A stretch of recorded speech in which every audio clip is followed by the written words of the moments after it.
My name is so sad when you waking up to flowers, bring the sunshine through as the ladies come to you. They have hot topics and interesting guests, making your Monday mornings the very best. It's Monday Morning Talks, we got the sauce. It's Monday Morning Talks, we walk the walk. It's Monday Morning Talks, this is Cesar here speaking loud and clear. It's Monday Morning Talks with So, Michelle Lachey, and Miss J. It's Monday Morning Talks, y'all. It's Monday Morning Talks, y'all. Good morning, and welcome to Monday Morning Talks. I am your girl So, and I am here. Somewhere is Michelle Lachey and Miss J. Hey, y'all. Hey, so there go Michelle. Michelle, how are you, Michelle? I can't hear nothing. I can't hear. You can't hear? I can't hear, so I'm gonna leave and come back. Okay. We can hear you. We can hear you. I can't hear y'all though. I'm whispering like. Okay. She reading our lips. Okay. All right, Shell. All right, Shell. We'll see you in 2 seconds. Yeah. I'm good. So how are you? I'm good. How was your weekend? Crazy as always. Look, I'm trying to sit here and think. Friday I went to the Braves Victory Parade. I actually worked it for the radio station. So I was at Truist Park all day. Literally, I woke up at 4:00 in the morning and did not get back home till about 8:00 that night. What else did I do? Saturday, I kind of chilled out. Well, kind of, not really. I had to do some running around because I went on a friend's podcast yesterday. And so Saturday I did my running around, got my outfit. Supposed to go get my nails done. As y'all see, I'm missing a nail. But I didn't get a chance to go, so don't judge me. I'm judging you. At least, look, don't judge me. Look, I'm gonna go get them done. If not today, I'm tired. So if it ain't today, it definitely will be tomorrow. But I definitely did a lot of running around on Saturday, but it wasn't too much. And I cooked dinner, and then I had to do my hair. And then yesterday I got up like 9:00-ish so that I could get everything set up for the podcast. Help her with setting up and all that good stuff. But yesterday was a good day. Good Girlfriends Gang had their first recording for their podcast. And so I went in and joined in. So when you come to the ATL, you have to come and join us because they take trips. They have a lot of female bonding moments. I'm going to invite Shell out to the next event since she's here in the ATL shop. There she go. There goes Shell. You can hear us now. I can hear you. So yeah, once let me show it. There we go. Yeah, so that's Good Girlfriends Gang. So Shell, I was just telling Sosa about them. The ladies in the picture. So to the far left is Kendra in the all red. Next to her is Kendra with the blue jean shirt and the red dress. In the middle is Coquita in the pink. Okay. I like Next that. to her is Kay. And then of course it's me, the J. So it's the 4 Ks and the J. Brandon brought that up last night. He was like, so there's 4 Ks. He was like, KK, KK in a J. And I was like, mind your business. But we gotta find you a K name, Miss J. Exactly. So yeah, it was a good time. We had wine, some good laughs. But yeah, Michelle, when they have a next event, I will invite you out since you're here in the ATL. They take trips. They actually went to Panama this summer. I was supposed to go with them, but my passport showed up late, so I couldn't go. And they've done a couple other little gatherings and trips and stuff. So it's a good girlfriends gang. Sometimes you just need a friend to vent to, or you just need a friend to call and check up on you, or a good laugh, a break from life. And so that's what girlfriend gang is all about. So that's good. There it is. I need some good girlfriends around. And that's what I said. Growing up, I was like, by the time I got to like 22, 23, I was like, I don't need no new friends. Yes, you do. As an adult, you always need new friends. And this is a good group of females. So networking, positive friends. Exactly. No friends trying to be with your man or trying to hate on you. And you need like real authentic friends. Yeah, advice, feedback. You just need somebody to listen to you sometimes, a listening ear. So that is definitely that group. It's a no judgment zone. And I even talked to a few of those ladies about Miss J's juice box, which I was just talking to you ladies about, so that it will be coming soon as well. So yeah, but that's a whole different story for a whole different day. We'll talk about that on a later date. But yeah, so that was my weekend. It was pretty long and eventful. I'm tired. So as y'all see me sipping on my coffee this morning, don't judge me because Lord knows I need it right about now. I'm struggling. I'm struggling. My weekend. Let's see. What did I do? Nothing really. Friday I did hardly nothing. Saturday I took my son to get his hair done, and that's about it.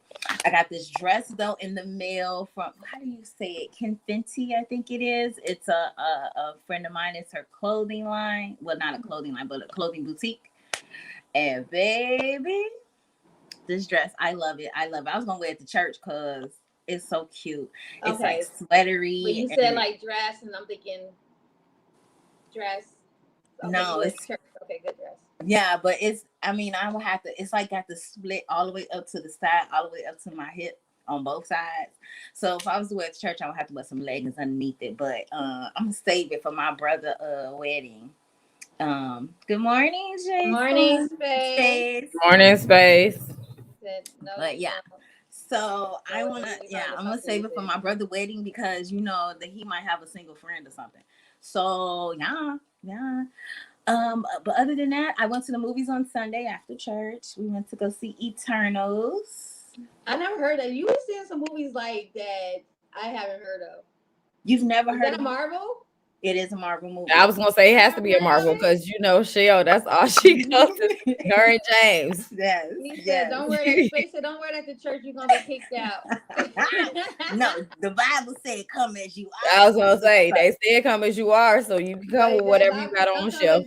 Not come as you are after the club, though. You know, look, Jesus knows our heart. He sure do. I be like, look, I ain't how you are in your heart.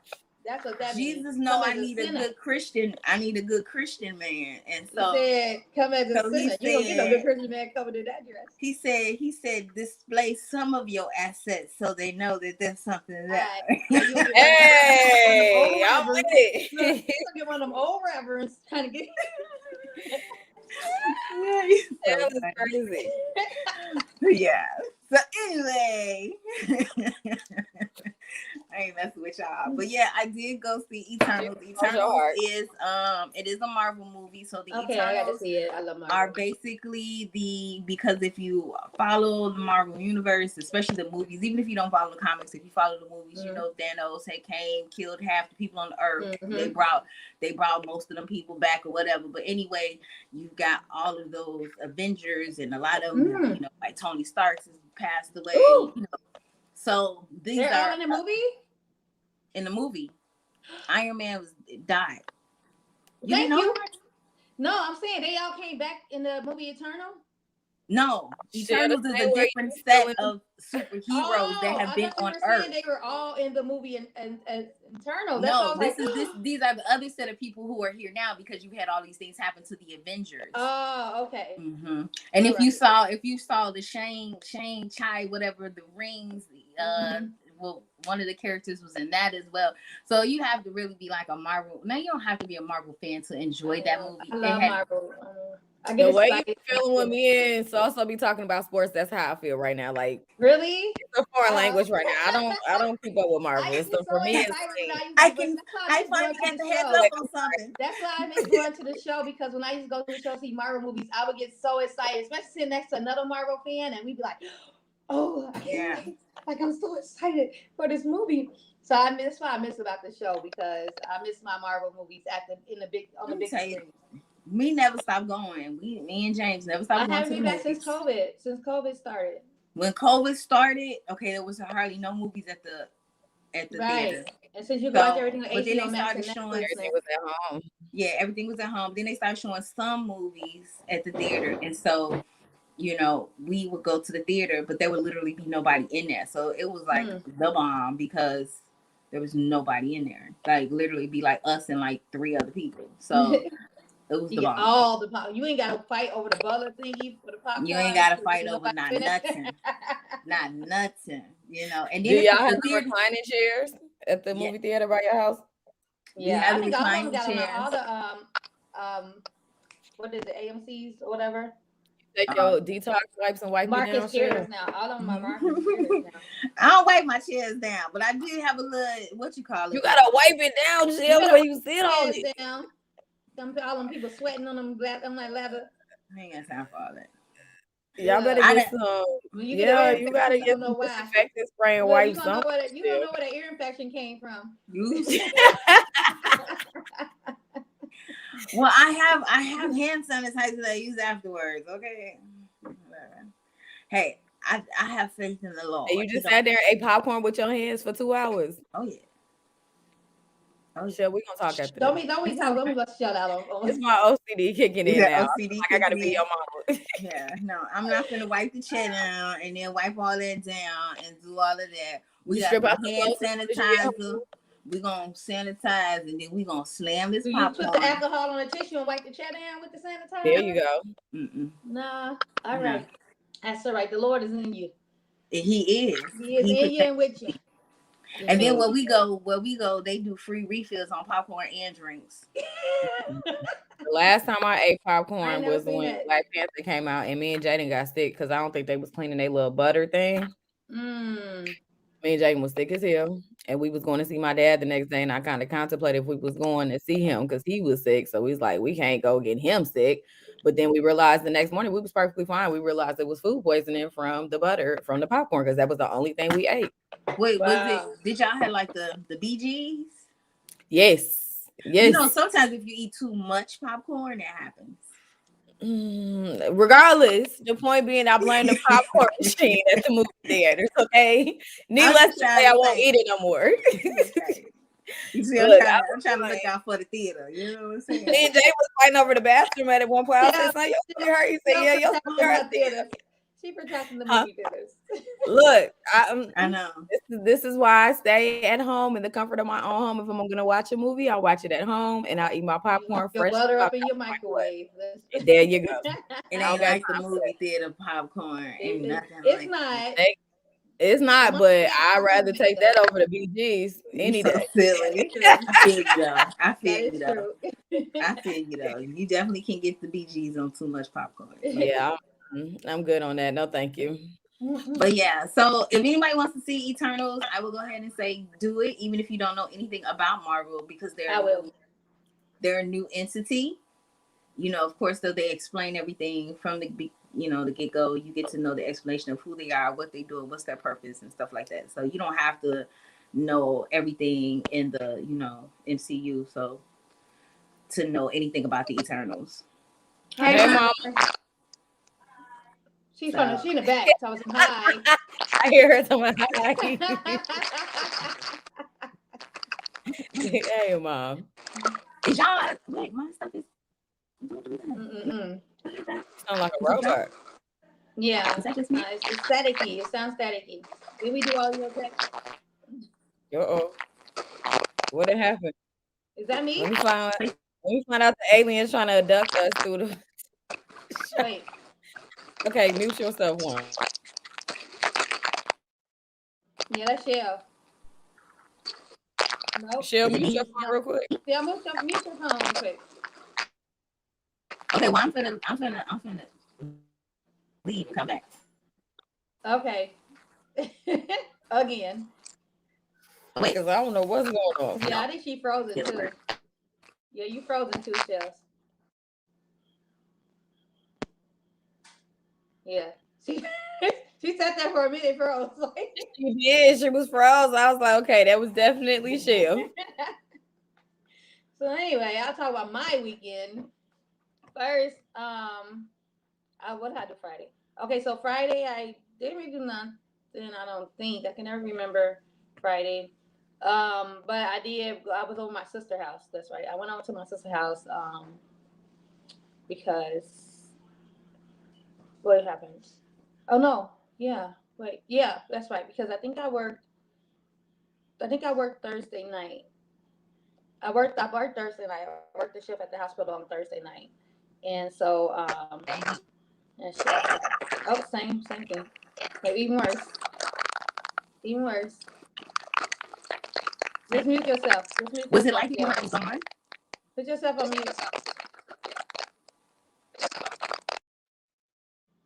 Okay. Jordan, Miss J, you still muted though. You don't gotta be muted. Shells is Yeah, I know. sorry, Shells. You don't understand right now.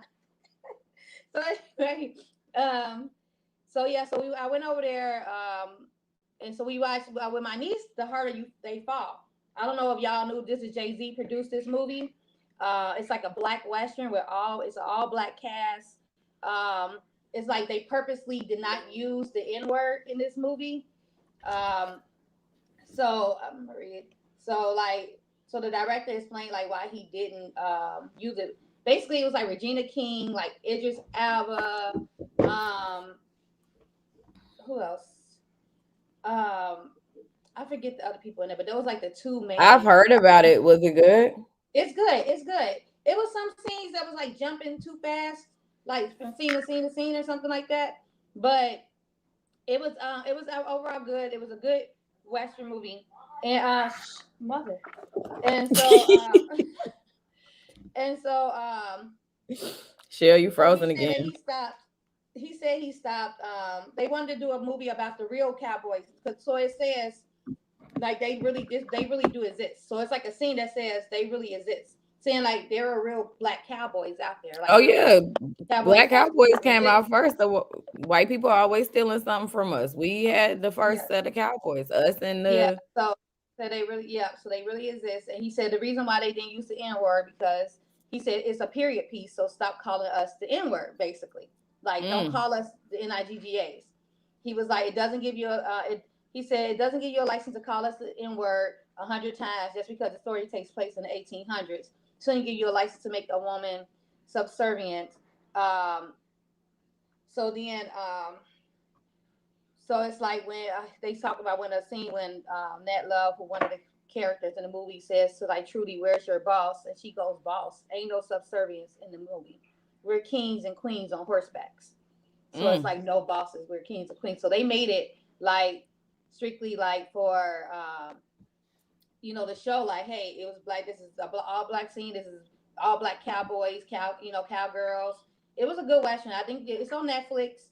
I think everybody should watch it. It was at first when it first started. It was like too. I was like, oh wait, they cutting the scenes a little too fast where I'm not keeping up or You can whatever. keep up with it, right? Yeah, but then as you start really watching it, it started to flow a little better. The flow for it wasn't that good. Um, and so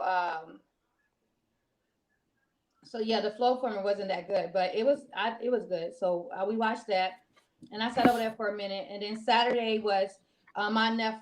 So was my daughter's 20th and my niece's 30th birthday.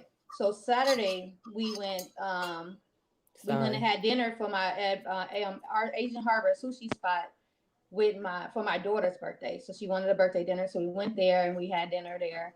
And then my nephew threw his wife, which is my niece, he threw her a surprise 30th birthday party, and Okay.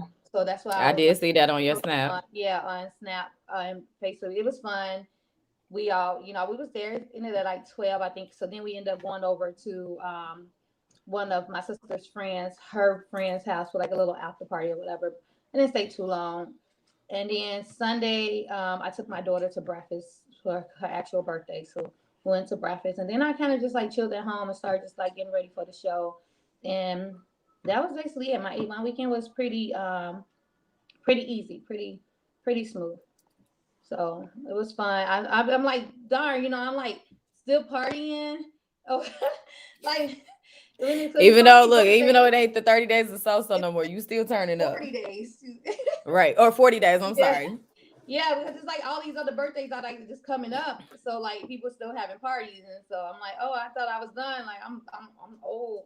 Like I'm tired. Nope. And it was so Nope. crazy because like my nephew was he was like, I didn't know this was a leather party because it was like so many of us had on leather that night. Like my niece had on Hmm. like this leather outfit, my other niece had on. my nephew girlfriend had on like a leather dress, and my other niece had on leather pants. I had on leather pants. My niece had other niece had leather in her shirt. Other niece had leather jacket. It was like all leather. I was like, Look, y'all somebody was sent out turned a memo, up. It's the women in black. right? Somebody sent out a memo to everybody, all the women wear leather or something, because I had just bought those pants from New York, but I never wore them when I was out there. And then so I was like, okay, well, I'll just save them for a rainy day or whatever. And then yeah, so the party came up. I'm like, oh good, I got some new pants like I can wear. And then like everybody had on leather, and I was like, okay, cool, nice, cute. But yeah, so I had a fun time. Where is Shell? She's not even back yet. So so anyway, so we're gonna have some guests here. I know one is actually backstage now. At 10:30, they supposed to come talk about the book that I am excited about, which is now Go so. sales. I am one of four authors, and then we have Terrence is the curator of the book. So so it's four of us that's telling our story. It's You're Unstoppable. It's never too late. Here's the actual book right here. With see the back cover is me, Brenda Ringwood. You have Eric and Arlene Wilson, and you have Michelle Franklin. That's authors of the book, and you have Terrence Lethbridge, who is the creator of you are unstoppable. What is it? Be unstoppable. Unstoppable coaching. I'm sorry, unstoppable coaching. And so he created this book and had all of us in it. So before hi Shells, are we good now? Shell's back. Yeah, because let me good. tell you what had happened. I had a Sophia moment, and my charger wasn't charging, and I guess it's apparently broke, and so my phone died. Yeah, my phone died. That moment happened on a really good show too. That moment happened while Wiz was like giving us while Wiz was like doing some real good stuff. I was he doing numerology or something Wiz was doing. So yeah, so we good now. We got a brand new charger in, so we straight. So you good, sis? You good? Good. Right. It sounded like the aliens was coming through and chewing on your phone. I was like, what is going on Shell end? I didn't know what was happening, sis. I was a little concerned. I was like, do I got to pull up? It's called Amazon chargers. That's what it's called. That's what it is. Amazon and gas station chargers. Right. So we were just talking about the book that we're gonna bring in the authors in.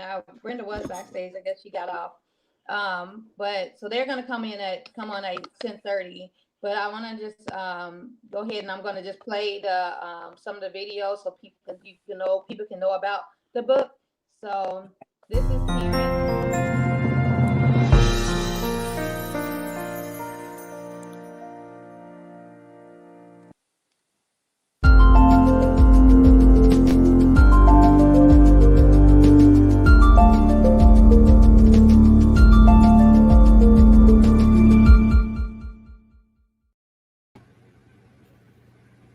You know, many times in life, we think it may be too late for us to do more, to have more, or to be more.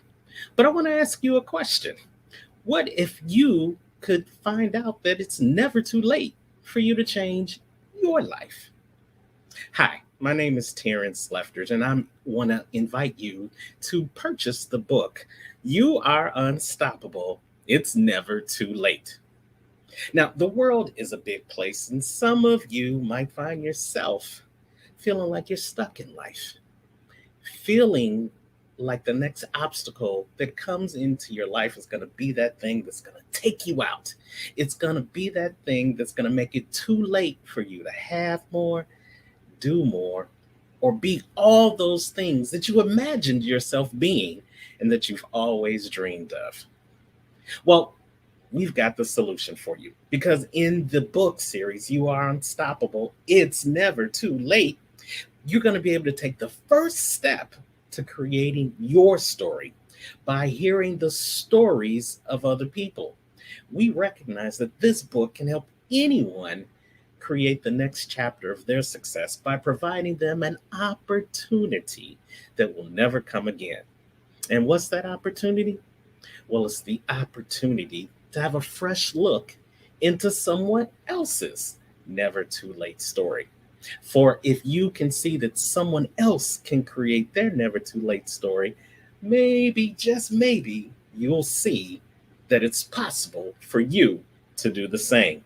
So let us help you begin the journey towards your never too late story. Click the link below and go out and find out more about the book and how you can pre order the book for yourself. Because remember, it's never too late for you to be unstoppable.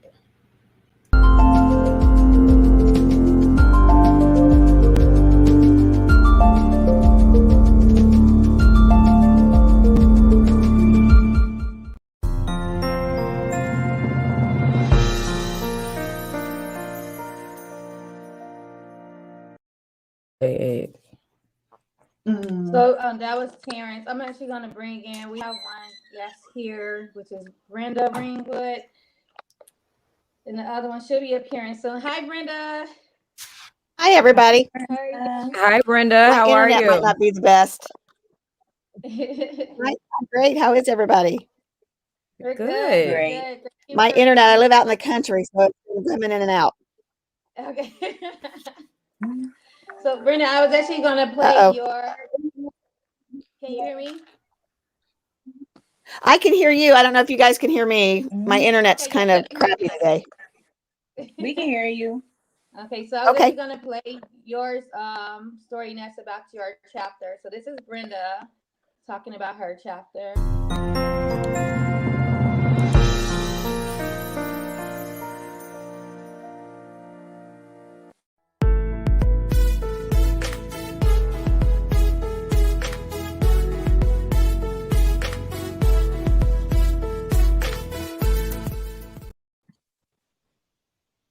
I am honored to have been part of a phenomenal book of stories called It's Never Too Late.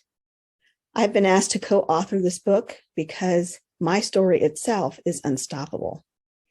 It is a success story, along with many other people who have overcome challenges in their life. They too have unstoppable stories. This book will motivate you, inspire you, and help you move forward past any obstacle that is holding you back, because you too are unstoppable if you choose to be. It's never too late to change. You're never too old. You're never too young. You're never too broke. You're never too rich. If you want true change, it is possible. It's never too late to get educated. It's never too late to get the experience you want.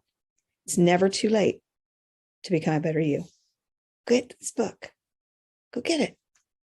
It's never too late.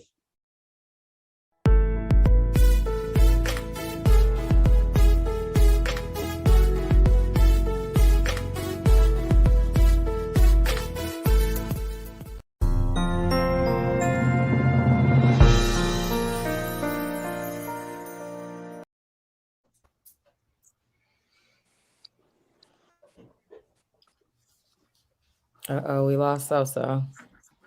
Okay. See, I told y'all I had a so moment. I think it's everybody's internet is like overly saturated at this point. Right? Uh-oh, there we go. Oh, okay, I'm sorry. I don't know why my stuff is going in and out, but we have two other guests here, which is Terrence Lethbridge and Michelle Franklin is also here. Welcome. I thought it was mine. No, Hey, it's it Michelle, is I like an your name, unstoppable girl. day. Okay, so what's the video like cutting in and out for you guys too, or was it just like cutting in and out for me? It was fine on my end.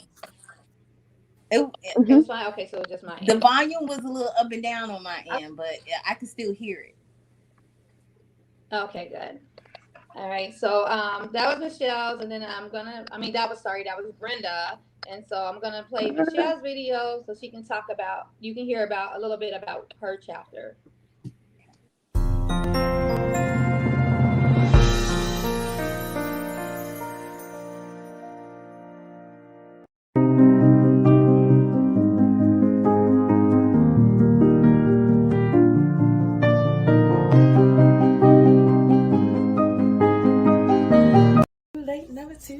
never too late. Hey, it's your girl, Michelle Franklin, honey. I am so excited, baby. I'm singing. Yeah, I am a part of an amazing project. It is called You Are Unstoppable. It's never too late. Yes, honey, it is a wonderful book. I'm a part of 5 other amazing authors. I took me having a ball of bacteria in my belly to realize that the anxiety, the depression, the panic attacks got to go. The complacency had to go. I said, Lord, I need to walk in my purpose. I know you have more for me. Yes, honey. Oh, get inspired, baby. Yes. If you know somebody, because I don't believe in coincidences, only God's divine intervention in our lives, honey. Wasn't too late for me, and it's not too late for you. Yes. Buy the book, honey. This holiday season for you or somebody that you love, because it's never too late.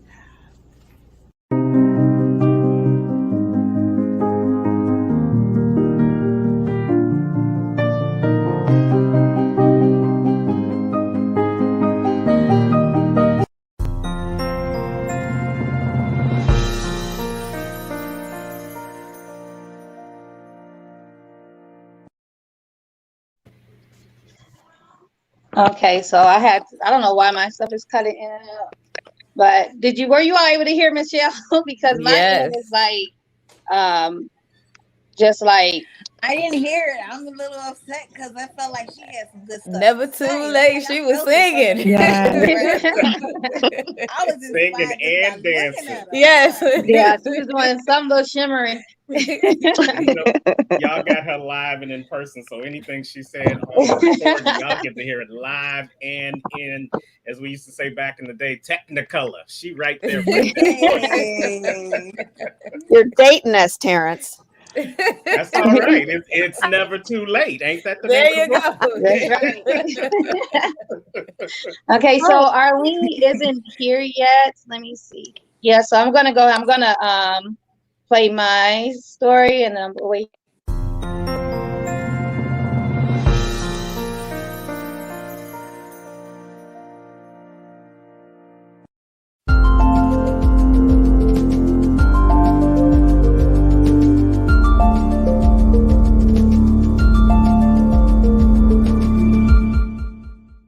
It is your girl So, aka Sophia Manson, and I am the one of 5 authors in the book You Are Unstoppable, It's Never Too Late. I am a first-time author in this book, and I talk about how it's never too late to just go for it. So I decided to write this chapter in this book to just encourage everyone to just keep going and never stop. Like, understand that everyone won't support you. Understand that you will fail, and it's okay. Just get up and keep going. No matter how old you are, no matter if you've been passionate about something and life took place and you couldn't do it at the time and you just started to get discouraged, my chapter talks to you and motivates you to just keep going and just go and do it. You can do it. You can do it. Trust me, you can do it. I did it. I'm still doing it. I am still learning and new things and bringing forth like everything that I'm passionate about. I am teaching my daughters that you can do anything that you put your mind to it. Anything that's in your heart, anything that's so deep and that you're so passionate about, you can do it. So buy this book for yourself, for your friends, for your family, for somebody you know that is like really discouraged, that's want to do something but think that they are too old. Go ahead and buy this book and just hopefully, prayerfully, you will get up. This book will encourage you. This book will motivate you to be unstoppable because it's never too late.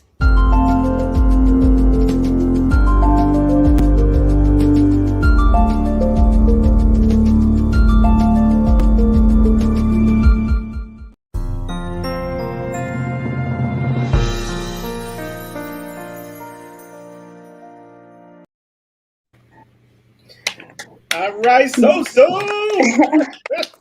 that was me. Did we lose Michelle? Yeah. I think so. Yeah, I think we lost Michelle. Oh, here she is. I was gonna say she gotta come back because I need to hear her story. I'm sorry, I'm having technical difficulties. I did get something this morning. I don't know what's going Yes. on this morning. So Somebody trying to hate on this message. I did get something this morning. I don't know what's going on. We have a comment from Hillary Gooden, says greetings from Chicago. Hi, Hillary. Hi, Thank you for Hillary. tuning in. We have a comment from Hillary Gooden, says greetings from Chicago. Somebody's got some feedback Hi, going on. Hillary. Yeah. Hi, Hillary. We have a comment from Hillary Gooden, says greetings from Chicago. Somebody's got some feedback. I have a little bit of, that's me. Yeah, I hear it. Is that Michelle? That's me. I'm having some technical difficulties. I'm sorry, guys. I don't know what to We do. hear you fine, Michelle. All right, we're good Michelle now. Franklin, that is. I tried to get another difficulties too. app and come on that way. So let me see if I can go out and come back in. Okay. Maybe that might. Is that okay? Yeah, that's fine. Yeah, I'll call it.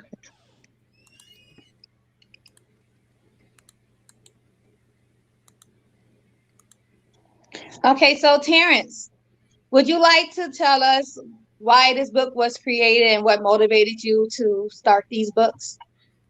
Well, thank you for giving me that opportunity, So and Miss J. And you know what? If it's Michelle, I'm about to change it up because Michelle Lachey sounds so much better. Hey, Michelle Lachey. All right. And of course, my great dear friend Brenda. Thank you guys for allowing us this platform to be on your show. And then So just leave. So y'all, she just gonna have to listen to our own recording. That's all I'm saying about that. But listen, the book is called You Are Unstoppable because we believe that everybody has that ability to be unstoppable in their life, whether it's internet problems that are trying to stop you, whether it's life circumstances that's trying to stop you, whether it's relationships, or watch this, whether it's even your own stinking thinking that's trying to stop you. You can overcome it and you can be unstoppable.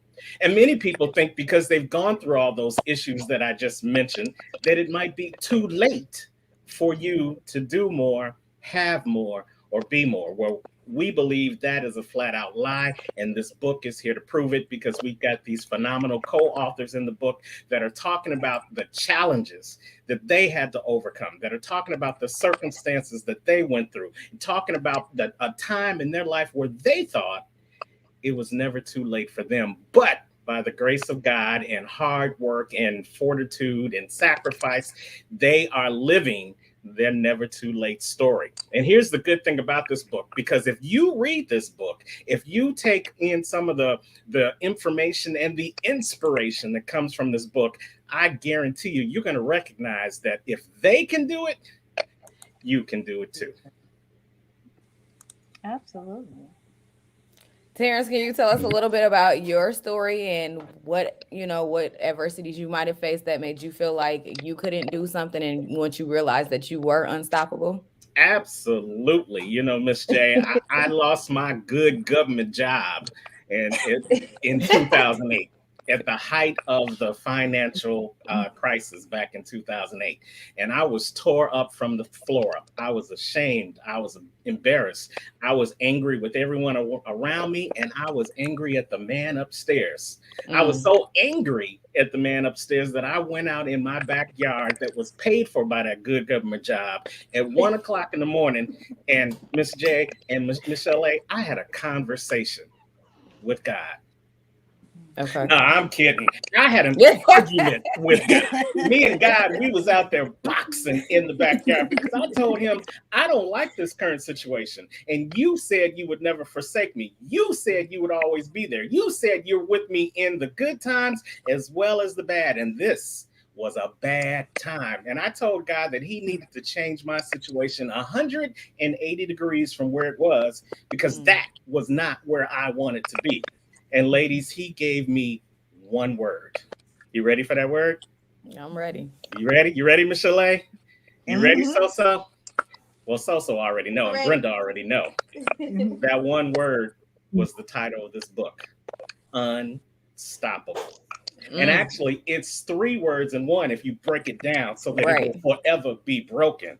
The first word is that UN, which we usually talk about as not, the things we cannot do, the things we do not have, the places we cannot go, the things that really hold us back from being the best version of ourself.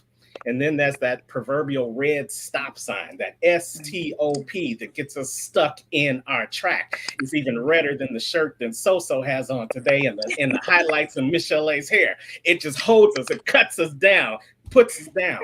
But we like to focus, all of the co-authors in this book, they learned how to focus on the last word in that, the ABLE.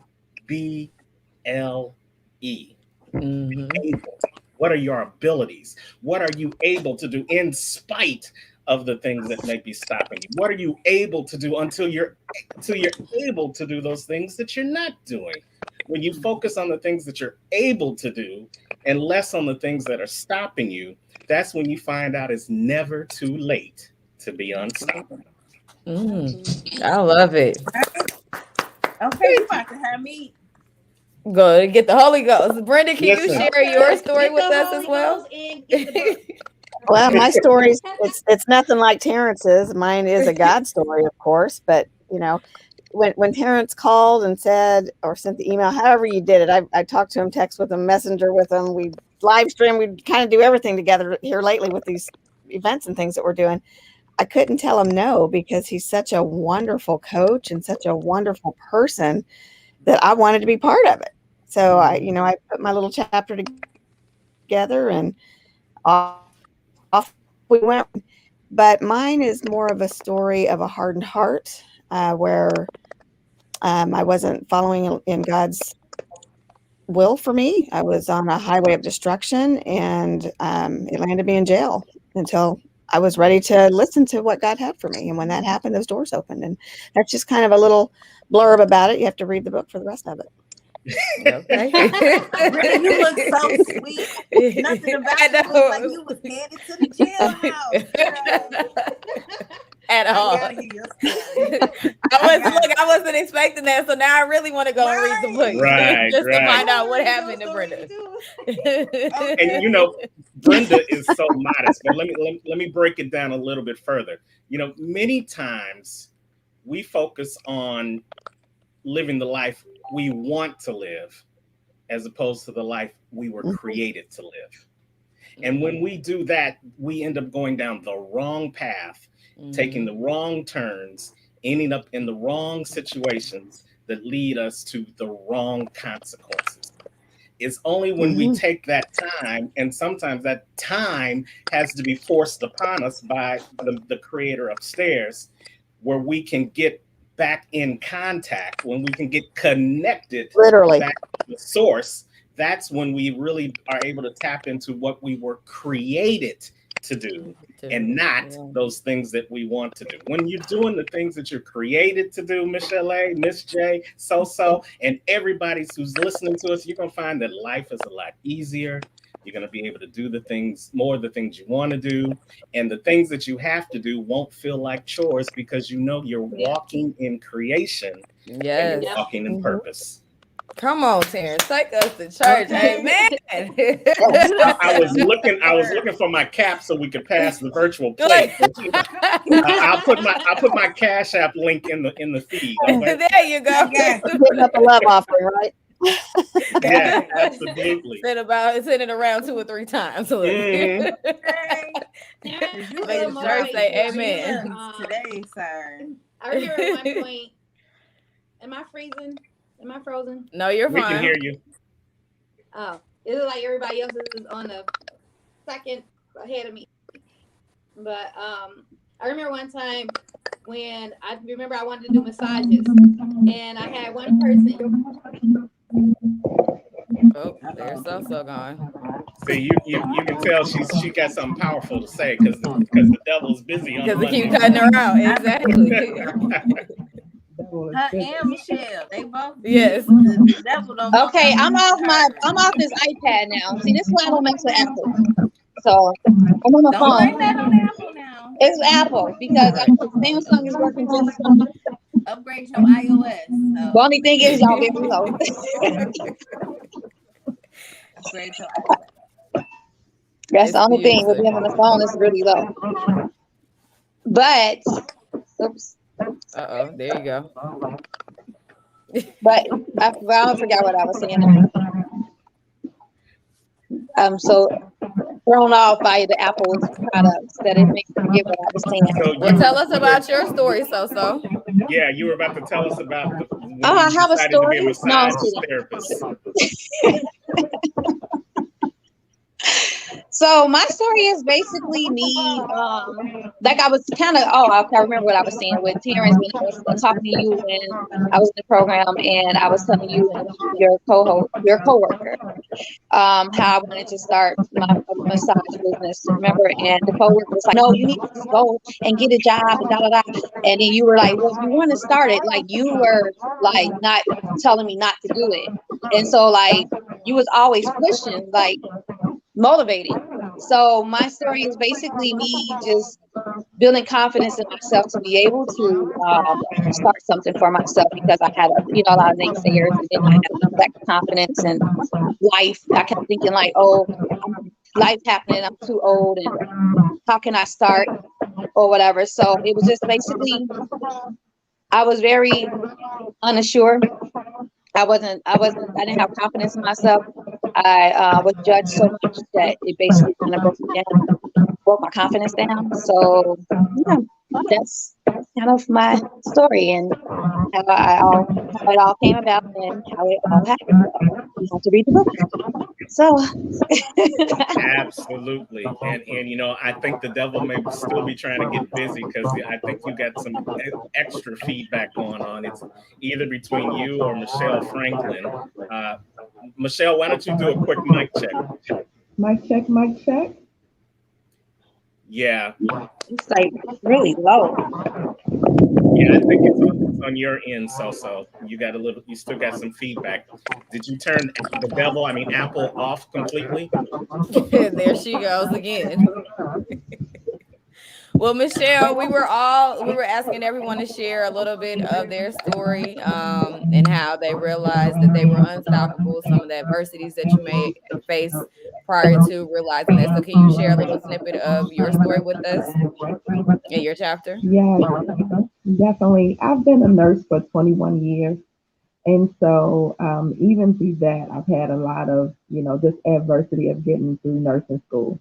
But, as things come, I was, 17, got married young, and my husband came home one day and said he didn't want to be married anymore. So it started me on this journey, right?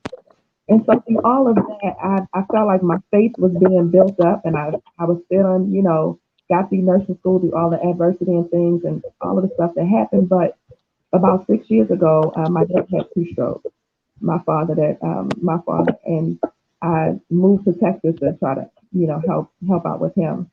And my stepfather, I was raised in Baltimore, Maryland, and so my stepfather that raised me, he suddenly passed. My big mama suddenly passed when I moved down here, and that kind of sent me on this spiral of this depression, this anxiety. I started having panic attacks. Like this week actually is kind of the anniversary, if you would say, of the week that I started having panic attacks. And it was Thanksgiving. Well, oh no, it's not Thanksgiving week.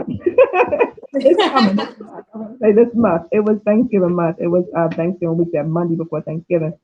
But nevertheless, started having panic attacks. I had like 7, 8 back to back to back to back. Like I didn't know what was happening. I just couldn't breathe all of a sudden. And then fast forward a few years after that, I was bleeding excessively, just like bleeding. I bled for about a month, like 6, 7 weeks straight. And so I ended up going in for this surgery. And at that point, God had already been working with me because at that point now it's been 5.5 years. I've been dealing with the depression, dealing with the anxiety, kind of in denial about it. Taking meds and not taking my meds initially because I was like, oh no, it's not that. And then kind of like, oh yeah, it is, type deal. We're always in denial, right? And so, but I ended up having this hysterectomy, and I had an infection from one of the physicians. So I got an infection and had this ball of bacteria in my belly. And so just that walk and that stretch of that is what I talk about in the book, because I almost died, and I was kind of like at this point where I was getting to the point where I knew I was tired of the complacency. I was like, Lord, I'm so sick and tired of myself. Like I can't. I felt like I couldn't get anything done. I wanted to do stuff, but I would start and couldn't finish, and I didn't have a full understanding why. And the depression, it was just consuming me. Things that were beyond my control were consuming me. And but as I sat with this ball of bacteria in my belly now, and I'm looking at time like, is this my time? Oh my goodness, is my time almost up? You know what I mean? Because we take time for granted, right? We just take it for granted that we'll be able to do it tomorrow. Oh, Right. I have time to do that. And sitting with that ball of bacteria in my belly, and then the doctors, they weren't listening to me. So I'm a nurse. I've been a nurse for 21 years. I've seen people, pass away at lunch while I go to lunch, and they come back and they're gone. You know what I mean? And I was like, oh my God, this is how people pass away. The doctors are not listening. I know what's wrong. I just felt so consumed with all of the stuff. My mind was playing these tricks on me, like, but I had this vision. I kept seeing myself on stages. I saw myself teaching. I saw myself educating. I saw myself helping people. I know, Lord, you've given me this vision. So I had to take a minute and have that unstoppable moment. Like Terrence was saying, like, I had a conversation. I was like, no, Lord, no, what's up? Now I know you showed me. Like, what's going on? Like, I saw this thing. I know I'm not crazy. Come on. And so, but getting to that point, you have to have these conversations. I call them more tough conversations, right? These hard conversations that we have. Sometimes you have to have them with yourself, and sometimes you're talking to God like, "Hey, come on." It's not always the "Thank you, Jesus." It's the Lord, what's up? You know what I Right. mean? What's going on? And so, but knowing that He put these gifts inside of me, and that I did not want to take any more time for granted, take any more of my life for granted. So that was definitely an unstoppable moment for me. I was like, oh no, your girl got things to do. I'm here to stay. I got stuff to do. So yes, You told him, you said my work is not done, huh? it's not. I know you give. I haven't even done half of what you showed me already. So yes, definitely, my work is not done.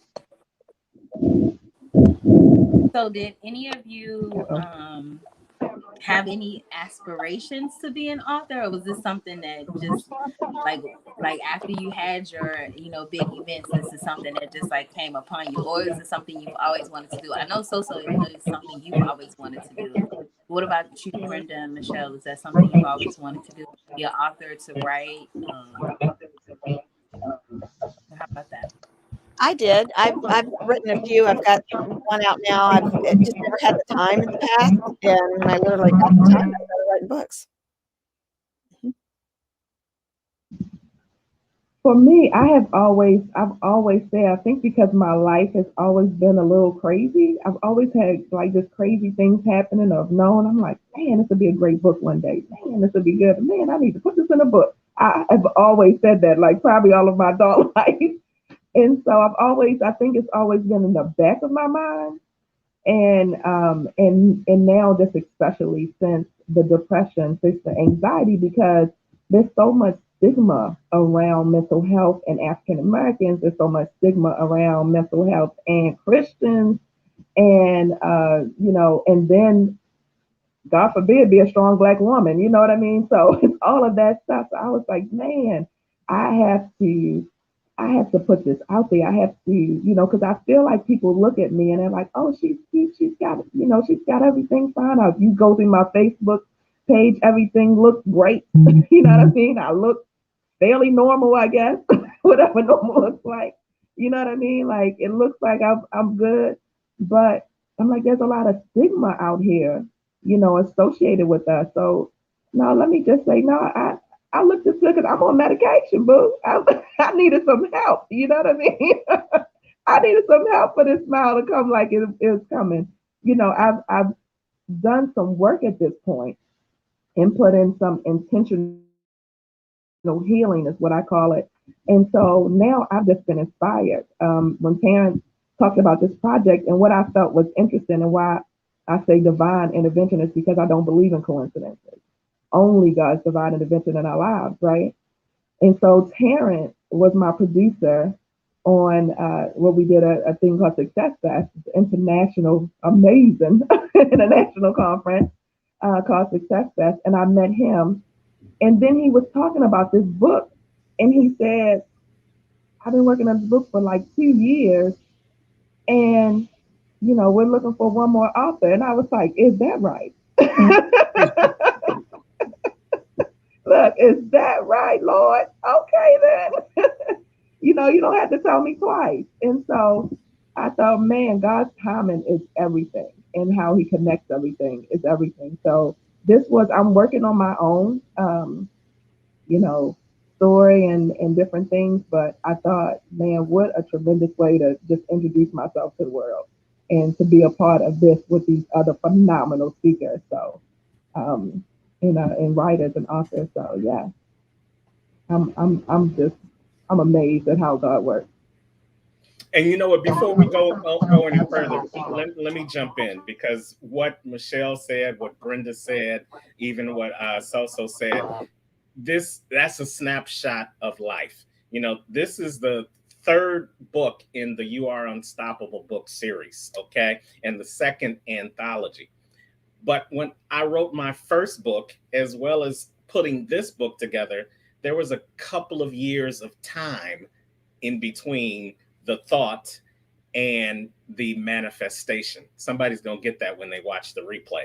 See, because your time ain't always God's time, but God's time is always the right time. Somebody should have wrote that down, because I'm about to go smoke a cigarette after saying that myself.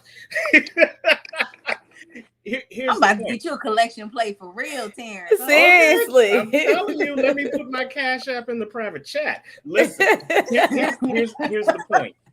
It took me a couple of years because I didn't think anybody would, number one, want to hear my story. And number two, I didn't think anyone would believe my story. If you just walk down the street and tell somebody, you know what, I got something in the pit of my belly that I get to get out, how many people do you really think are going to stop and want to hear the rest of that story? No, I don't want to hear about what's in your belly, but it's a metaphor for life. Because for example, we hear a lot about the phrase pregnant with purpose, and you usually only associate pregnancy with women, but everybody, man, woman, or child, can be pregnant with purpose, waiting for it to birth. And sometimes before you can tell your story, you got to go through your story. You didn't have a story to tell until that story manifested itself in the pit of your belly. Sometimes it's going to take forever in your world for it to come out, but in God's time, it's going to come out right on time, because Michelle's story is going to bless Michelle A, and then Michelle A is going to tell her story, and it's going to bless Miss J, and then Miss J is going to tell her story, and Soso's going to put her on all 25 of her different platforms so that the world can hear your story. And then while you think it was a story that might have been too late, to the world, it's a story that's right on time.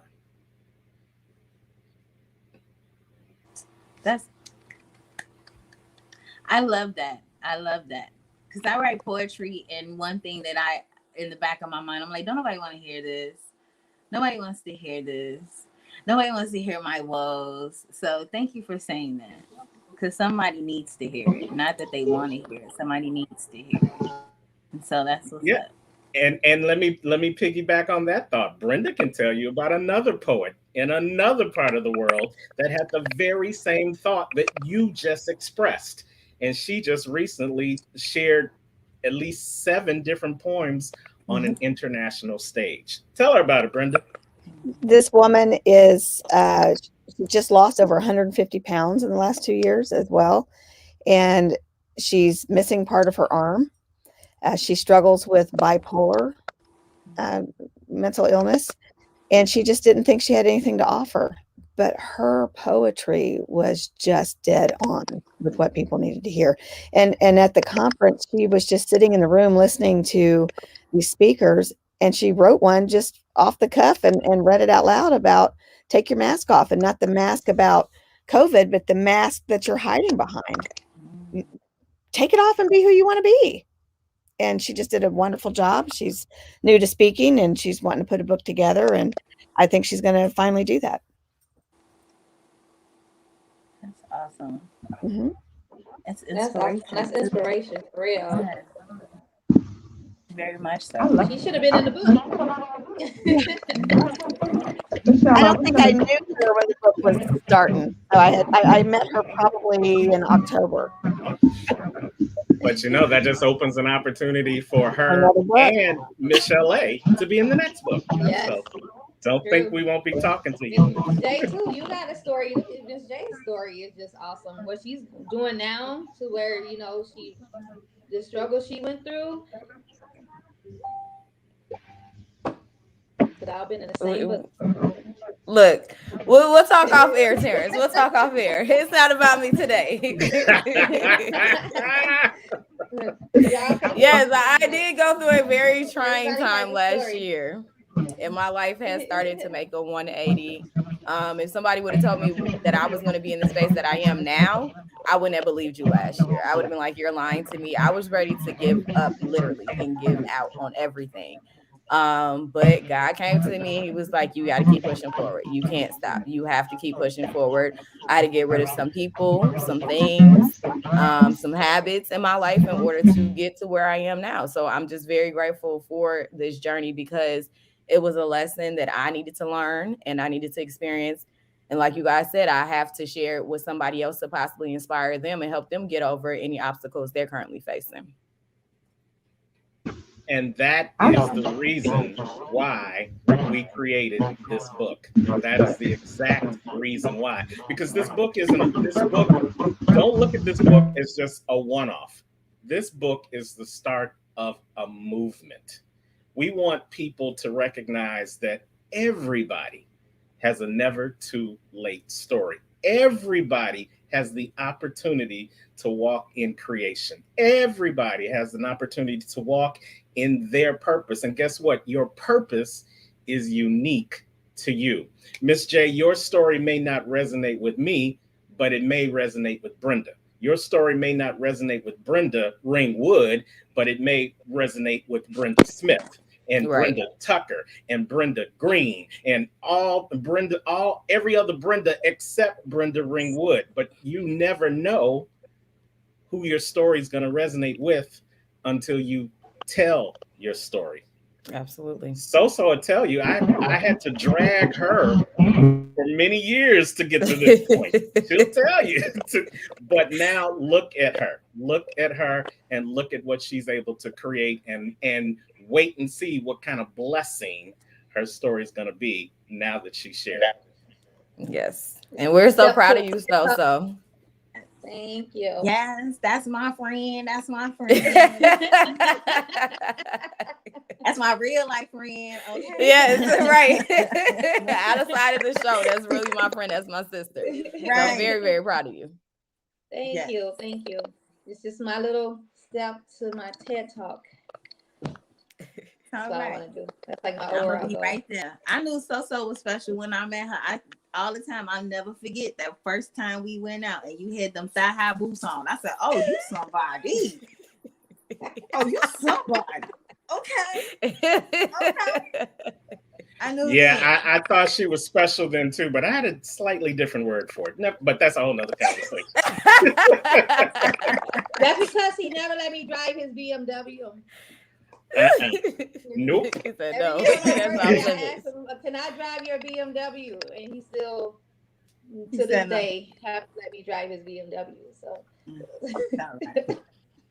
that's all right, girl. Them stilettos and thigh highs, honey. Everybody said nah. Look at Mama, she all right. Mama said she all right. Don't be a hater, Mama. Look. Yes. I'm a little Yes. extra. It's good. So can I ask, like, is there something you do? Because, one thing that I know for me, sometimes I have to like step off of like social media because I'll end up like comparing myself, thinking that somebody has it all together. Like, look, y'all wrote in this book, so y'all must have y'all lives all figured out. You know how to do those things.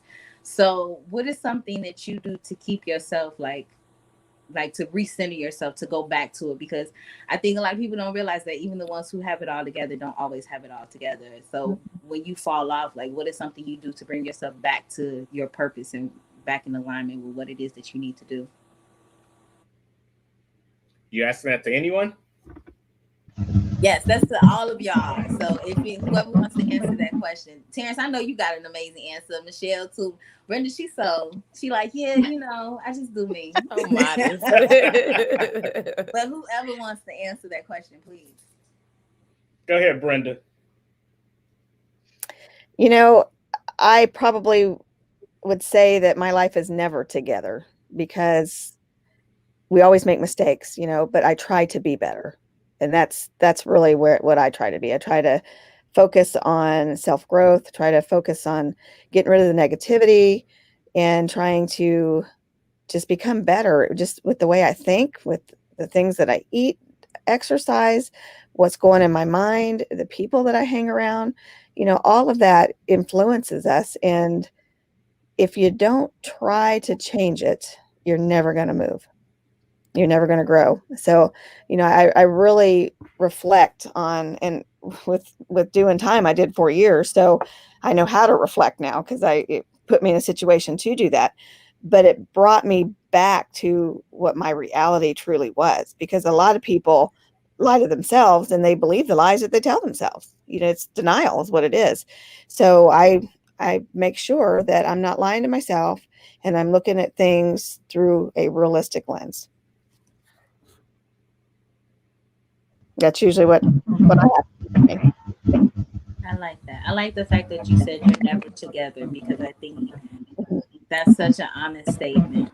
Nobody really has it always together. Yeah, no, it's not me. My husband will tell you that.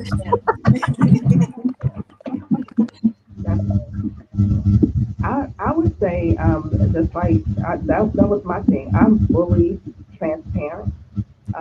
In my healing, I've been on an intentional healing journey since 2019, because it's like I said, I used to be the manager of an outpatient department where I was over 15 nurses and medical assistants, and I was, you know, all these 20 different specialty clinics. I'm moving like this, and then I got to a place where here I couldn't even get out of the bed and come to work on time.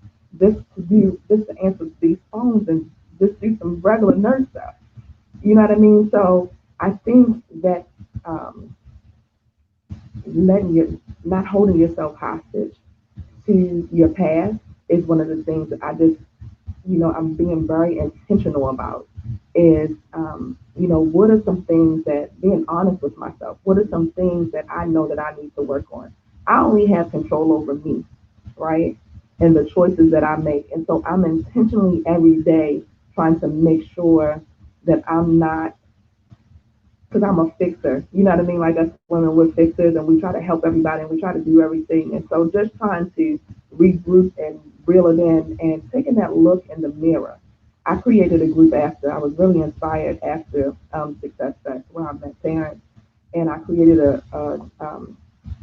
a healing group called Reflections, and it is intentional mirror work. It's a 30-day program, but it's intentional mirror work. It's looking in the mirror, every day, and we do different things, and combat different things that come up from like childhood trauma, molestation, whatever it is that your thing is, or things, because normally it's more than one, right? But that's one of the things that I just try to do every day is I choose me first. I look in the mirror and I choose me first every day instead of, because I used to sacrificially give myself, pouring and pouring and pouring, and then I was so empty. You know what I mean? And that was part of the depression and part of the, just trying to combat things that I had no control over. And so now I'm intentionally choosing me. That means I'm twice a month doing some self care. I'm getting my nails done. I'm getting a massage. I'm purposely, choosing me, but daily. Is this benefiting me? Is this going to get me to my next level? Is this going to help me walk in my purpose? And so that's one of the I think that has been life changing for me because I was so used to pouring and just pouring out, and I will be empty, and I'm still trying to just dirt, and I'm still trying to give, and I was so empty, and that doesn't serve. That doesn't help me to serve anybody and walk in my purpose, right? I have to take that time to do the self care, to do the intentional look in the mirror, to feel myself first, and then I can pour and I can serve and do what God has brought me here to do. So.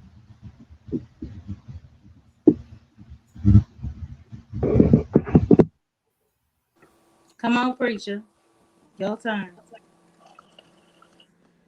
You know what? I'm going to open it up to our other member who just showed up while So-So's going in and out. She and her boo are also in the book, but she's representing for the Can group I show her today. video real quick? Go ahead. We were just waiting on you. I know. Let me hurry up before I cut out again.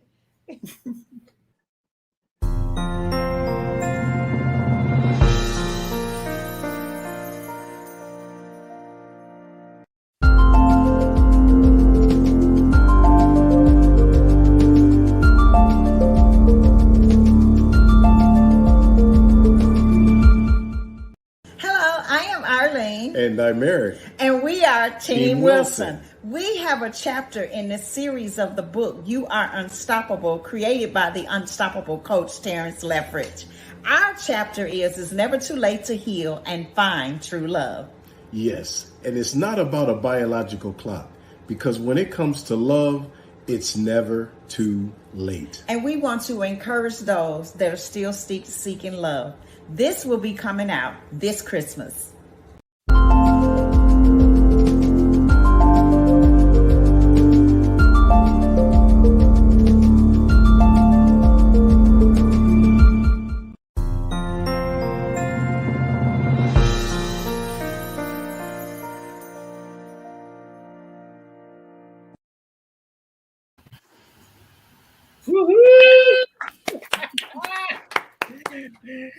Arlene, welcome.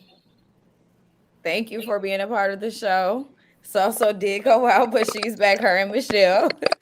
So Arlene, we were just asking everyone to tell us about their chapter a little bit. If you could share some of the adversities that you went through, how you overcame them, and anything else that you would like to share about your chapter.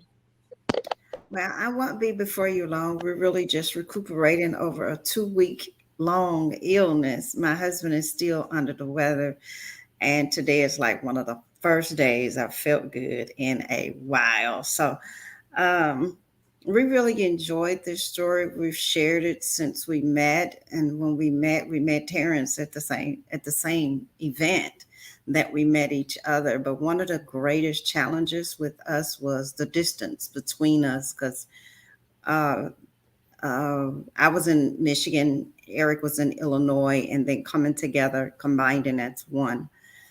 Our life is a daily thing that we do, but in writing a story is getting all of those feelings out on paper. People can truly understand the journey that we went through naturally to get it all written down on paper. But I can say it was worth it. It was worth all of the frustration, the heartaches, the rejections, and things that didn't look like they were all going to came together because we knew it was a divine assignment from the Lord. And the most important thing to get through was to go through everything you have to go through from the beginning. The having the heart-to-heart conversations. Sometimes we as adults think that when we get to a certain age that we shouldn't have to talk about. But nothing could be further from the truth when you have a past history of non-successful relationships and not even having an example of that. But then to be determined in your heart what you really want once you've completely sold your life out individually with the Lord, because it's truly unattainable if you don't have a real relationship with God and fully knowing who you are, whose you are, and then you'll know what you will and will not accept from the other person, because now you value yourself not based on what you went through, but based on what he says about you. So us doing that, it was not easy. It was heart-wrenching. There were some tears, but it was all worth it to get to where we are now. And having gone through a 2-week long illness, being in a house together, it further manifested and revealed who we really are on how to get through things together as the team that we so affectionately say, Team Wilson. Well, I'm glad you guys are feeling better. Thank you for joining us today, because I know it's probably taken a lot from you. Another question that Michelle asked to the rest of the group: did you guys ever intend on being authors, or was this something that just came about because Terrence approached you guys? How did it all come about with you being an author? I was an author individually, but I know this may sound cliche, but we knew there was greatness upon our life from the beginning. We knew we had ministry. We knew we had a lot of things to do, because at a certain age and stage in your life, people just give up on life thinking that's the end of your life. And it's so ironic that this book was called It's Never Too Late, because that was my testimony from God in the year 2020, that it's never too late. I even have a clubhouse room called It's Never Too Late. And we didn't know it was a book. We knew it was ministry, but we didn't know it was a book. And this is just not the first book that we're in. We're also in a couple's devotional as well, that's coming out around the same time as our story in this book. So we didn't know exactly it was going to be a book, but we did know it was going to be ministry. But we're real, we're transparent, and we're just letting everybody know it's worth it when you do it God's way. Thank you so much. I think You're we welcome. all can say that we're inspired by that. I have been told Yeah. before I'm a hopeless romantic. Yes, we are. So, hearing you and Eric talk about your situation and your relationship and saying it's never too late, it still gives me hope that there is still love out there for Oh them yeah, somewhere. Terrence was an up close and personal witness. I'd like to say I brought them together, but that might be Oh, I knew that embellishing was it a coming. little Why He too did had much. I this know much that was influence. He coming? really did. He had about that much influence, because right after we got I knew that was engaged, coming he from was him. the first person to interview us. Mhm. I had them sit on the counter on the bench in the lobby during the breakout, and that's what really started everything. So Yes. I'm claiming it. That's my story. Yes. I'm We'll sticking let him to it. have that. Yes. Yes. Arlene, when I saw the Eric's video, I was like, they are so cute. Okay. They're so inspiring. Like your video, I was like cheek to cheek with my smile, because like y'all bring a smile to people's Well, I faces, hate just like StreamYard just y'all kicked me story out. and I how y'all missed came the out. video. Wow. He just peeped his head out. He said to let you all know that Terrence was the first person that did a Facebook Live for him. Yes, Oh. absolutely. And you know what? And that really is that's what we really want you guys to recognize. This book is not about the 5 authors in it. This book is just the 5 authors being used to speak to you, because we could just talked about it's never too late to uh, become rich, but that wouldn't have spoke to everybody's situation. No. When you talk about that it's never too late for whatever it is in your life, it's never too late for love. It's never too late to go for it. It's never too late to stop being held hostage to your past. It's never too late to become the best version of you. That's going to speak to somebody no matter where they are, whether they are incarcerated behind bars or whether they're incarcerated in their own mind.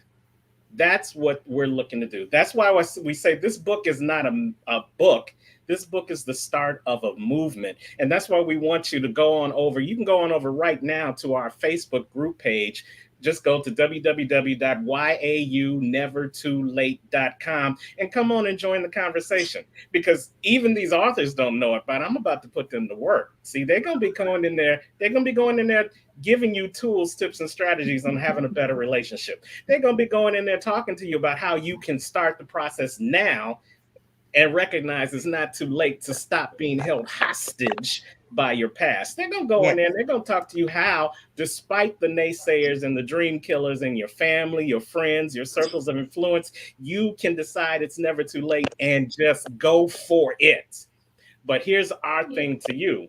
We can put all that information out there, but if you don't take the first step and go and tap in to what we're putting out, then it's always going to be too late for you. Mm-hmm. Faith without work is dead. That Absolutely. part. That right there. That part. But you all, I love you all so much, but we haven't eaten in this place and God knows when, so we need to go try to get it together. We've lost weight. We're going to do some before and after pictures. This is not how we wanted to lose it, but we did. Hey, but thank God you don't look like what you've been through. Thank you. Exactly. Thank you so much. And you guys continue to feel better. Thank you. Huh? Bye, Eric. Eric, thanks for my sweetheart. Take care of my boo, Eric. He said, oh, Eric, take care of my boo. He said, all right, dog. All right. Bye, Arlene. Bye. Thank you. Hey, Terrence. Yes. You know you never made me an admin for the group. I saw admin by everybody's name but so. So, Miss LA, remember when you said you saw her in the boots and you knew she was special then? Yeah. I'm pretty sure I either knew her at the same time or a little before then. So you see what I'm saying right now. Sweetheart, charge it to my head and not my heart. But now recognize if I make you an admin, that means you got to go do some work. So I'm gonna put you to work. 101. Are you ready to work? Already. I can do it another one. All right. But yes, Miss J, Miss LA, we definitely want you guys to go on over to the group, and everybody who's watching this wonderful broadcast, whether you're watching it live or whether you're watching the replay, you know what, recognize that it's not too late for you to do more, to have more, and to be more than you ever thought was possible. So don't let 2021 go by without you recognizing that it's time for you to tell your never too late story, because it's going to help somebody as we move into 2022. Absolutely. And I just went and added myself to the group, so you guys will see Miss J on there as a new member, because I just added myself. So yes, and she'll be a part of the volume 2 book. Yes, I will. Look, we're manifesting everything all 2021. You ain't finna show me up, Miss J. Hold on. Look, we in there together, sis. We in there together. Okay. Look, all the Monday morning talks will be a part of it. I might have a new story to tell by volume 2. So. Oh well, you know what? That's the beautiful thing. And what I found personally, and every other author that I've spoken with, I've had the privilege of now, after this book comes out, it will be 22 authors that I've helped become first-time authors in just 5 years. So I'm pretty proud of that. But what I found out is that once you become one, you don't ever look back. Once you tell one story, you recognize there's many more stories. And because now you know that people want to hear your story, now that gives you more confidence to tell your story. And guess what? You're not just going to be on virtual platforms, all right? Because we working on some stuff to try to bring all the beautiful people down to beautiful South Florida and do some in-person things. So, you know, there you go. Hey, now save your nickels and dimes. don't go back. That's why I didn't send you the I didn't send you the Mazda for your birthday. We were trying to save up for something greater, you know. Okay, so when I go down to Florida, I'm getting it. You say wait for me to go down there. You'll get in it. I don't know if you'll get it. How about that? He said you could take a seat, but you can't drive off with it. Okay. Right. You know, just like the auto show. There you go. But yeah, take your picture stunning and then going about your life. Go back. Right. So you know, maybe the Monday morning talks can do a remote from South Florida. For this event, all are invited. Miss Chalet already got the hair for South Florida, so you know she's ready. She ready. I've been trying to get back to Miami and all of that for a minute. Okay, that's where I am. Come on down. The water's warm. Come on. Even in the middle of November. Miami is the only place that I've been to where I can honestly say the food is just as delicious as Chicago. I love Miami. Yeah, that's a side conversation. Yeah. a lot because I've never been nowhere where the food was better than Chicago. So I would like to go to Miami. I've never been. When I tell you I ate good in Miami every day. And and it wasn't just chicken, okay? It was deliciousness. Okay. And if you want some Chicago flavor, we got a Harold's down here now, and we got deep dish pizza down here. Michelle Franklin's in Texas. She don't know nothing about that, but we'll educate her too. But she like, Texas, they like big stuff. They got big right. Everything's bigger in Texas. But that's what they say. That's the other thing. A lot of people have never traveled outside of their circle, outside of their city, outside of their neighborhood, and they've got to the point where they probably think that it's too late for them to do that too. So that's part of this journey too. It's never too late for you to change your situation. It's never too late for you to have new experiences. So you guys, when the book comes out, and it's going to come out around the holidays, we want you to get your copy of the book, read the stories that are in there, and then figure out what's your never too late story, and let's use 2022 to make that never too late story a reality. And you can also we're doing pre-sales right now, correct? Absolutely. Each one of the authors, they'll be putting in the Facebook group their links on where you can reach out to them, because we know her tribe is so large that she needs her own zip code for all the people that's going to be reaching out to her. So she's going to have her own link. Michelle in Texas, where they do things real big, she's going to have her own link. And of course, if you want to reach out to Mr. Unstoppable, I'll have my own link where you can get your signed copies, because we blowing up, y'all. We could send you over to Amazon and you just get a regular book.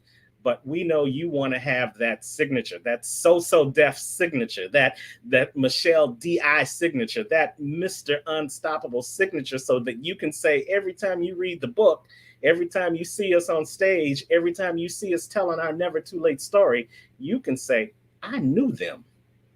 And it'll be true. And my signature is like a doctor's. So, you want it. It cannot be duplicated. Okay. I'm extra. I'm real extra. It's all right, friend. If you weren't extra, you wouldn't be so. That's true. I'm so extra. That's why we so love you. Oh. And we love that you gave us the opportunity to take a little bit of time on your fabulous show to come talk about the book. So I don't know if there's anything else for us you want us to share about the book, or if you just want us to just reiterate how they can connect with us or connect with the book. Yeah, you can definitely, we would love for you to give them however they can get in touch with you all, your social media, your websites or whatever. If people want to reach out to you all or talk to you all personally, if you all can share how to reach you. Okay. So For Arlene and Eric, you can reach out to them on their Facebook page. They're Eric Wilson Sr. on Facebook and Arlene Collins Wilson on Facebook is the best way to reach them, or you can connect with them by going to the group page, yaunevertoolate.com. Brenda's Facebook page, Brenda Ringwood, or you can go to her business page, which is Things by Bren. Things by Bren, Bren. Or you can go to the Facebook group, nevertoolate.com, and connect with her there. And then, Michelle, how can they connect with you?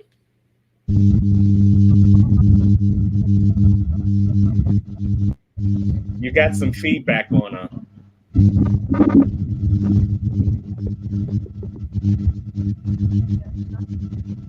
No. I can't hear you. Okay, I guess I'll speak for Michelle. You can go to her Facebook page, Michelle DI, Michelle capital DI, which stands for Divine Intervention, and you can get in contact with her that way. Or you can go to the Facebook group, yaunevertoolate.com, and connect with her there.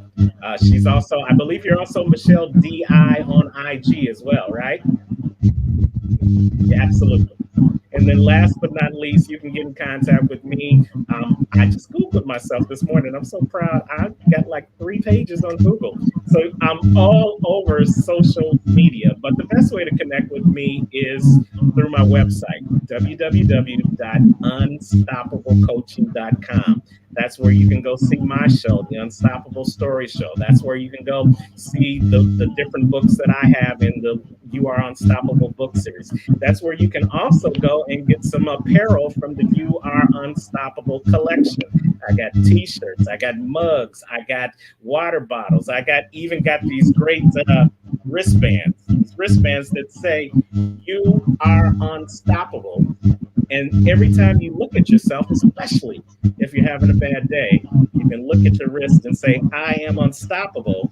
And then you'll be speaking the truth to the universe. Yes. Or reach out to me at yaunevertoolate.com.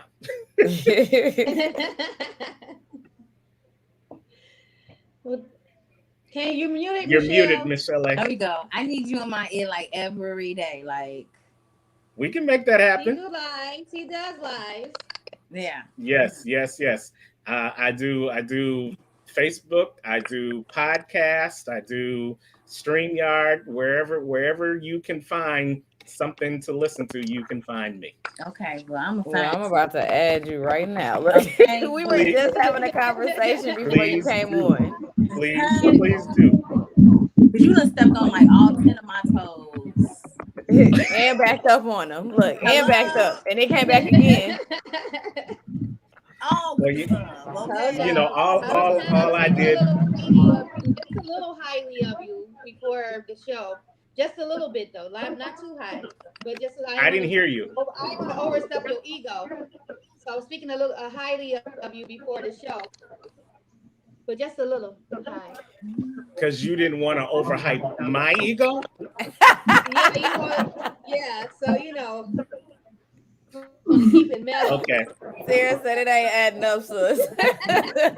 all I'm saying is that your ego's so high, you done dropped out of your own show 6 times. I don't know what to say. Oh my God. Instead of so-so, it's like so-so.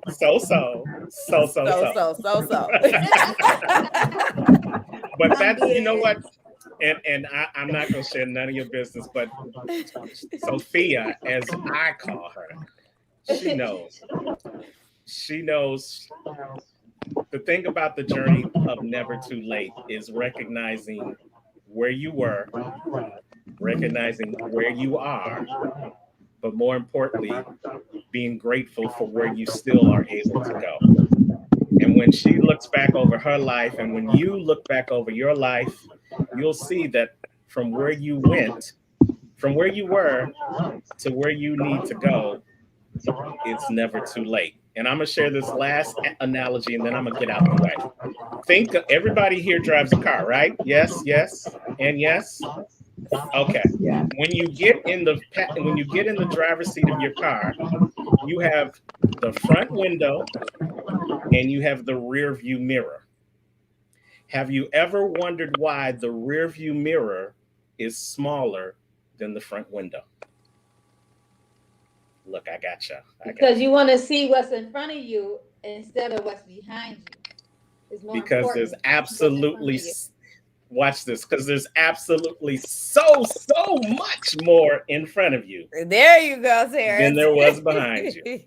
So always keep looking forward and recognize it's never too late for that next adventure. It's never too late for that next circumstance. It's never too late for that next relationship. It's never too late for that next career. It's never too late for that next opportunity to provide hope. And hope stands for help other people every day. It's never too late for you to be the hope that someone else needs in their life. And wherever you are in the world today, you know what I say. Don't just make it a great day.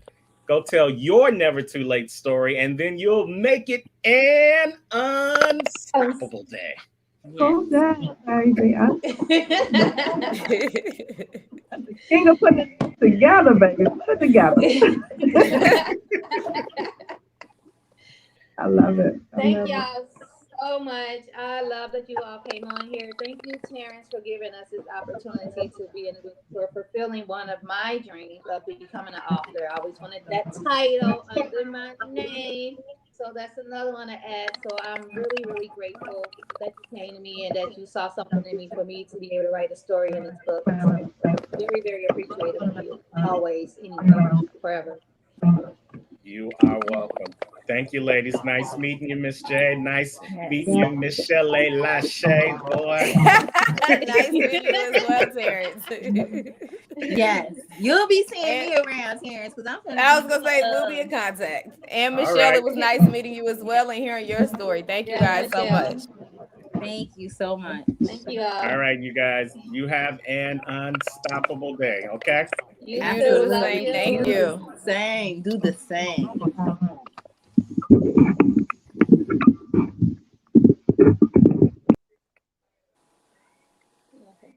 Okay, so the author. I'm so proud of you, sis. That was such a great experience. That was fun. So inspiring. Yeah. I can't wait. I'm actually excited to read everybody's story, alongside of mine. I actually want to read mine after the editing too, because he made it so easy for us to be able to write, because he just sent us a series of questions, so that it was easy for us to be able to tell our stories by the questions that he asked, and we just put it in story form. So I'm really excited to get the book. It is available for pre-sale, so I will be sending my link to where you all can purchase your books pre-sale, and then it'll be available, I believe, Black Friday, I think, so before Christmas. So hopefully we don't have control over shipping, but we'll try to get it before Christmas. But so I'm excited. I'm excited for you. I'm excited for you. That's exciting.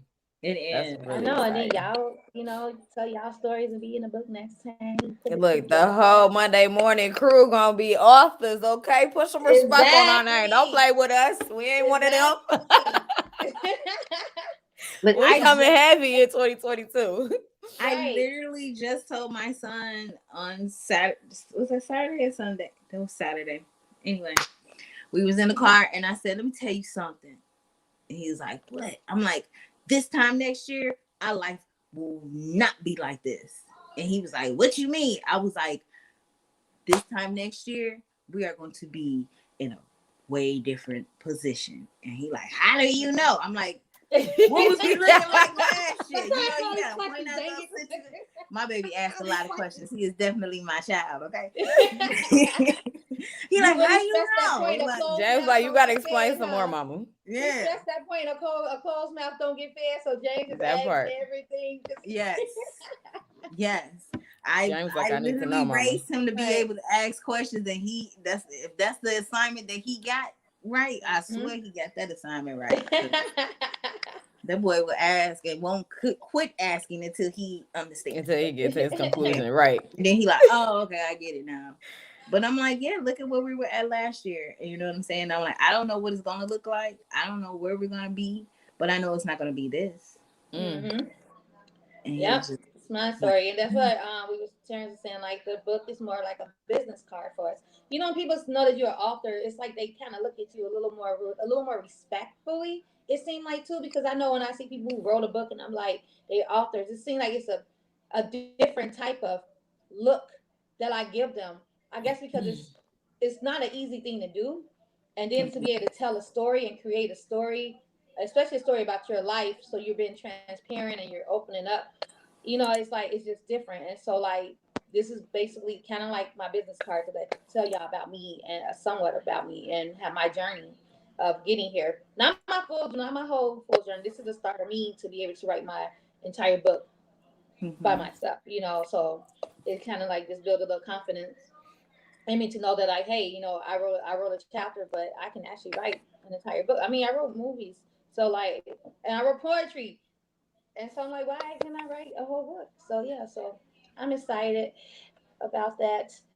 But you know, something that I'm not excited about right now, we're gonna go into something sad because we're gonna go into hot topics right now.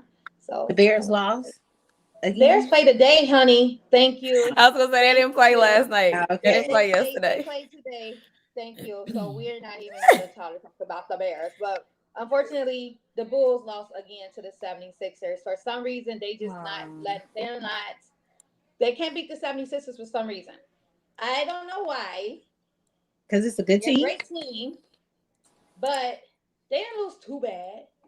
But the fact that they you know, they just can't for some reason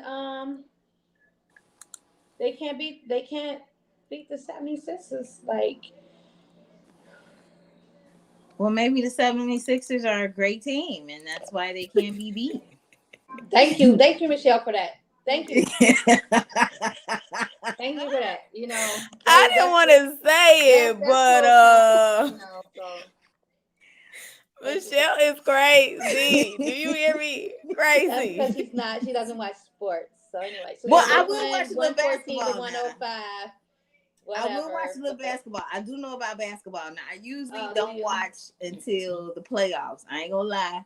I'm not a regular season type of watching the game type of girl. Only because I just, you know. But I will watch a playoff, honey. You give me it. The finals. Playoffs, right. That's where it's really at. Well, that's where the it's Bulls really play at. Tonight. So hopefully they'll be Who they play tonight? Brooklyn. Okay. Brooklyn. So I was gonna say, I hope not the 76ers again. Yeah, no, we had enough. We're gonna recuperate, and we're gonna go back.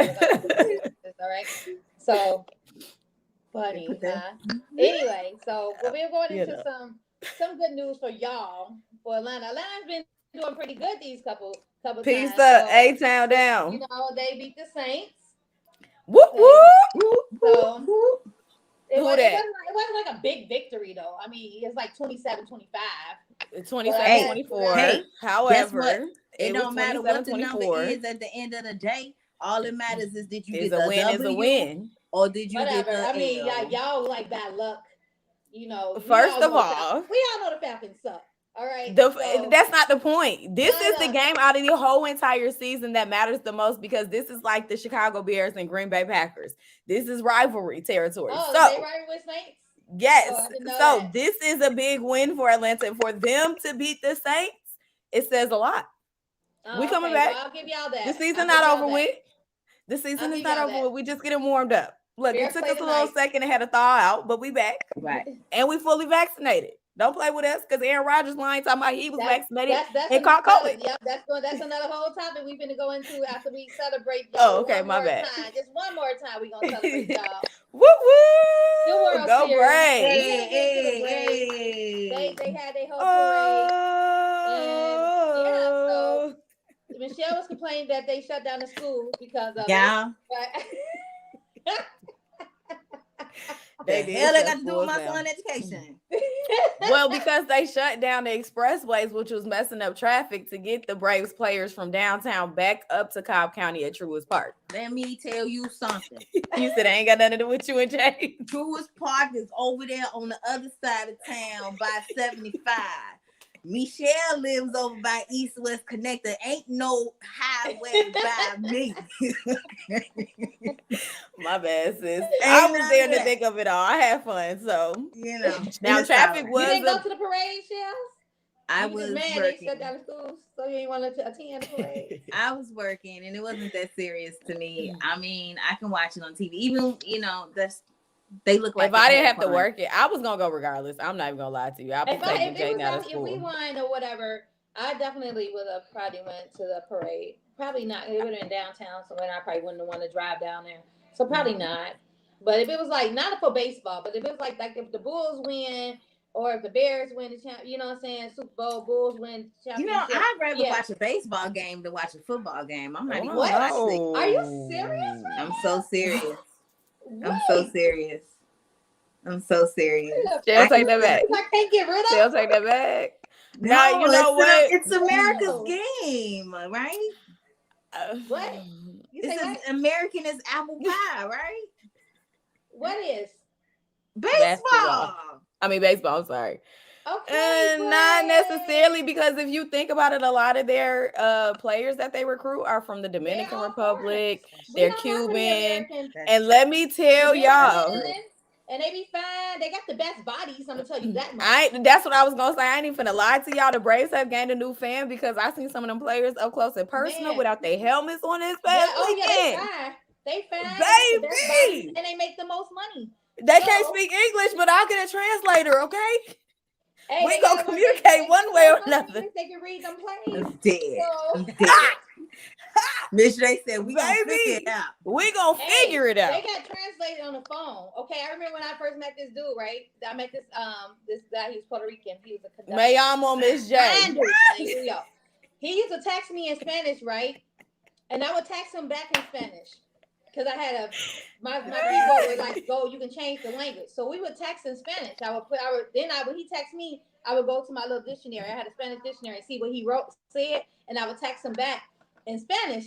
So the whole time, like, we're texting in Spanish, so then we finally talk, and he talking to me in Spanish. I said, look, I don't know how to speak no Spanish. He was like, luckily he spoke English too, though, but he was like, well, how would you text me? I said, I had a translation book, a Spanish dictionary, and my keyboard. I transferred it. I changed it from English to Spanish. I was like, he was bad. So you done catfished this man. I catfished him in the language. Right. You cat language. God. But hey, we kicked it for a few years, so it was fine. Okay, well, there it is. So conductor on a metro train. Man, because I was up close and personal with them. Hello, how are you? Me llamo Miss J. ¿Cuál es tu nombre? Okay, un pequeño español. We gonna figure it out, papi. Chulo, okay? So silly. Yeah, they be fine, but they bodies, man. I don't know what kind of workout they do for baseball, but they do a different from football and basketball. It definitely is, because they got to be fast. They thighs be tight. Them like necks, thick necks, big old arms. They bodies. Them thighs be nice and muscular too. Ooh. Oh my God. Ven aquí, papi. And those are what baseball players. That's the only reason why I go to the game. I was gonna say that's the only reason why I would watch it. How you on the football team and you still fat? They need to be, because that's why they on the defensive team. Right. There you go. They got to defend.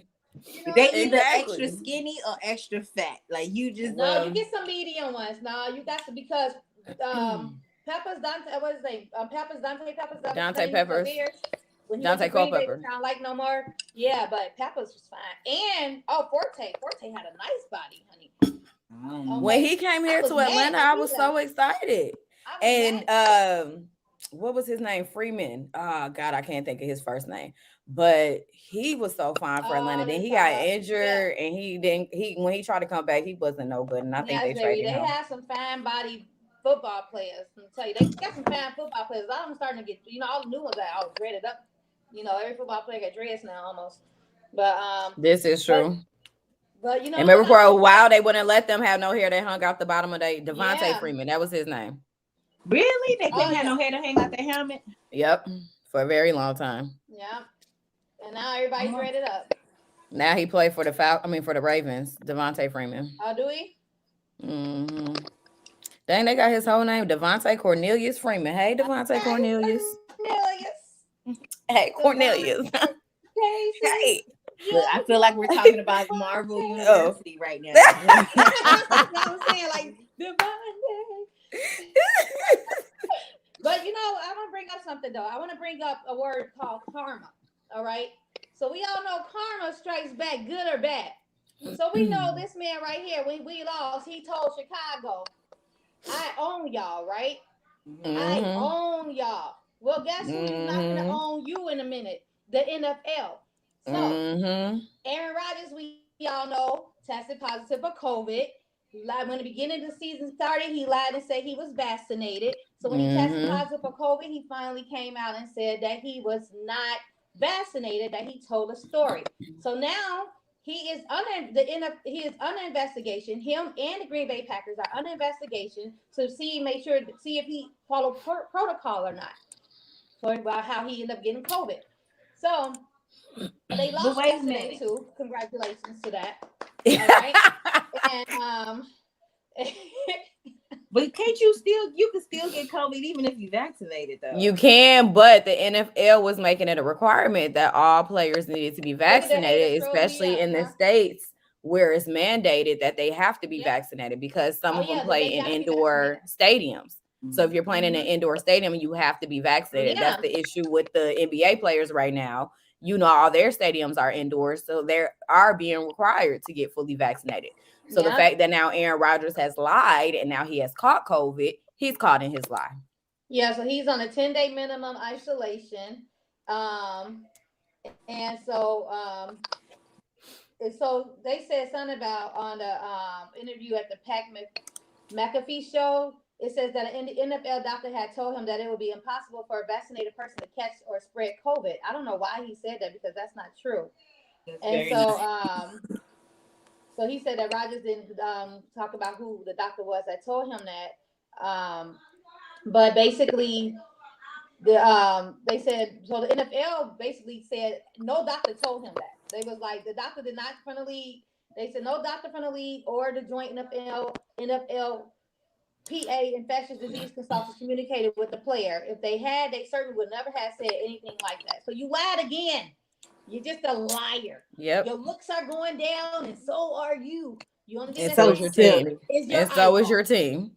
And the only thing that's staying pretty is your eyeball, which because they lost is giving the Bears a chance to be able to catch up and right with their rankings. We have to win tonight, Bears. Come on, y'all, come through, Bears, come through, Bears, come through, Bears, so that we can just, you know what I'm saying, just tumble over the Green Bay Whackers, cheeseheads. So turn them into some queso. Okay. So my sister have an ottoman, right? And I was cold in her house. She's like, get a blanket out of the ottoman. I said, I got one. She's like, well, get another one because my niece took the blanket. She's like, get another one. I said, no, because every time I open it, it smells like cheese. And they was like, what are you talking about? I said, it's a Green Bay Packers blanket in there. Every time I open the ottoman, I smell nothing but cheese. And I'm like, and it smells like old cheese. So I can't with so you did not tell her the ottoman smell like cheese. Are you serious? Yeah. And then old cheese. It's old cheese. I don't know how long you had this blanket because you know what? I kick you out. You gotta go. I was gonna say you was gonna have to leave my house with that disrespect. They Green Bay fans over there.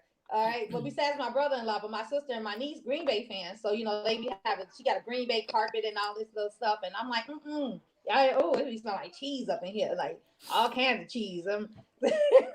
You know what? Dear dairy farmers, I love cheese. Okay. I love cheese, but that's not my problem. Wisconsin. Oh. That's my problem. I don't like Wisconsin cheese. I can't believe I'm peeling a look. Let me stop. I'm acting like I'm not on camera. I'm like, yeah, y'all. You are picking at your lip. Mm-hmm. So that's a habit. We're gonna keep it going to with the NFL. Unfortunately, Henry Riggs. The Raiders. Ruggs, Yeah. I'm sorry. So the Los Angeles Raiders wide receiver Henry Ruggs, he was involved in a fatal crash due to a DUI. This man was going 156 miles per hour in his convertible, short, small, little speedy car. And by the time he was able to slow down, he only slowed down to like 124 miles per hour, which he ended up slamming into the side of the gas tank of another car. The car caught fire and killed a 23-year-old lady and her dog. Like she burnt them. They was a lot of They civilians burnt trying to up. get her out, but they couldn't because the smoke was too much smoke. And another man tried to come and get her out, and he just couldn't get her out. So now you know what I hate is like when you read some of these stories, you see his name so all up in it, but you barely see her name. She was the victim. Yeah. He was drunk. Yeah. He was speeding so fast. Well, that's how the media works. They try to humiliate and put him on Front Street because of what he did for his actions. I get what you're saying. The victim should be mentioned a lot more. Yes. However, I don't feel sorry for him on this. I'm sorry. I don't feel sorry for him either. It's a very unfortunate situation, and we've talked about this multiple times before. I don't know why he was drinking because they said his blood level was like 2 or 3 times more than what he was at more than twice. Yeah, and they said that's why they be drinking a lot when they playing golf. They showed a lot of videos. Well, and I get that, but they showed a lot of videos of people drunk and falling over while trying to do the golfing because they drink so much there that they can't even actually golf because they didn't got so drunk. Tough golf needs a limit to where how many drinks they can serve a certain person. What they trying to make up, they trying to get it back in blood for all that they lost last year. They don't care. Like you can't regulate with somebody and you can't sit there and monitor what somebody's gonna sit there and drink and intake. Well, especially if they're not sitting at the bar. Especially if he's not sitting at the bar, you can't. Waitress, we had when we had customers come in, we were told like if make sure you offer them food and not as much drink. When they start to drink more than they're eating, you have to cut them off. They told us to cut them off. Like I can't serve you anything else because you kind of are responsible almost. You know what I'm saying? If you want to look at it, they can go and sue because they knew this man was super drunk and they kept serving him liquor. You know what I'm saying? But how do you know? How do you know he wasn't? You don't know his limit. I know, but I know you don't know his limit, but you can kind of tell when somebody done had enough. Like I ain't got to know you, and I'm like, oh, that they done had too much. I mean, I understand that whole making the restaurants responsible. You shouldn't overfeed, you shouldn't overfill, all that blah blah blah blah. But at the same time, for one, he's an adult. Okay, right? You're an adult. He's young adult. Then two, like there's been plenty of times where I've ordered only one drink but had like 6 because I drank somebody else's drink. Somebody slid me they drink or something else. How you get that drunk off my ties? They my ties must be very. They might have been taking extra. I was gonna say put extra shots in there or something. Yeah, you got 10 my ties. You might be my tie. You know what I'm saying? I drink a my tie when I just want to chill at the bar. You know what I'm saying? Like I got drunk off of wine. I done had a whole bottle of wine before and be. Oh yeah. I gotta drink a whole bottle of wine with Sophia. And got lit at her house and had to spend the night. So I mean, and see that's the thing too. If you're out and about kicking it, you can't spend a night at Top Golf, so you have to go home. But like, where else you gonna go? Too. But the thing is, you can go home or go to a hotel close. You a whole NBA NFL player. You can call somebody. You know, but you drunk, so you're not thinking. But the fact is, but that's what I was gonna say too. When you in that inebriated, to go 156 miles, even the judge said, as many years he sat on that bench, he's never had seen anyone that went that fast in their car to where the slowest you can go is to 124. You're still over 100 miles per hour, even when you slow down, and you killed an innocent 23-year-old. Just imagine my daughter 21. You know what I'm saying? Like, she did nothing. And she's dead, and her dog is dead because your irresponsibility. Now you ruined your career because now you're released. Now you can do up to 46 years in jail. You're injured. Your passenger is injured, and you have a fatality. Now, here's the thing with that. Okay, that's sad. Remember when Brandy was drunk driving and she killed the woman? Brandy did no time.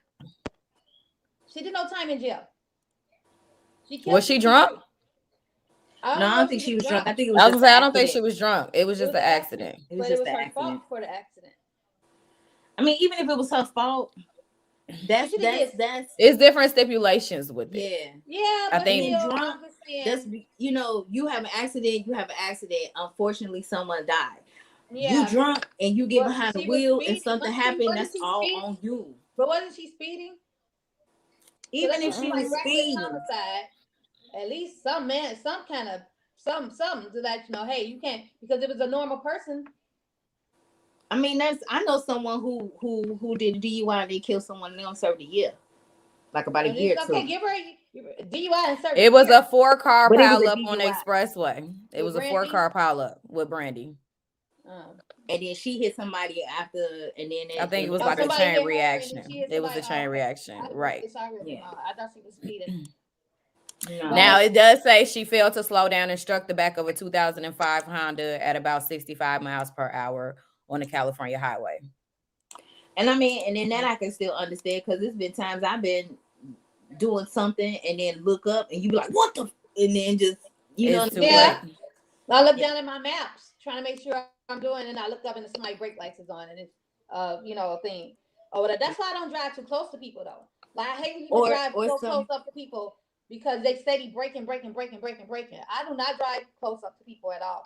Yeah, I try not to drive up close to people. Then too, you have people who Be on your tail. Be So on you gotta your watch tail. who behind you too. Yes, like I had this guy who was a guy in front of me who stopped late, and so I barely almost hit him, and then it was a car, what U-Haul like van behind me, and legitimately he had to go on the side because he was this close to hitting That happened me. with me too.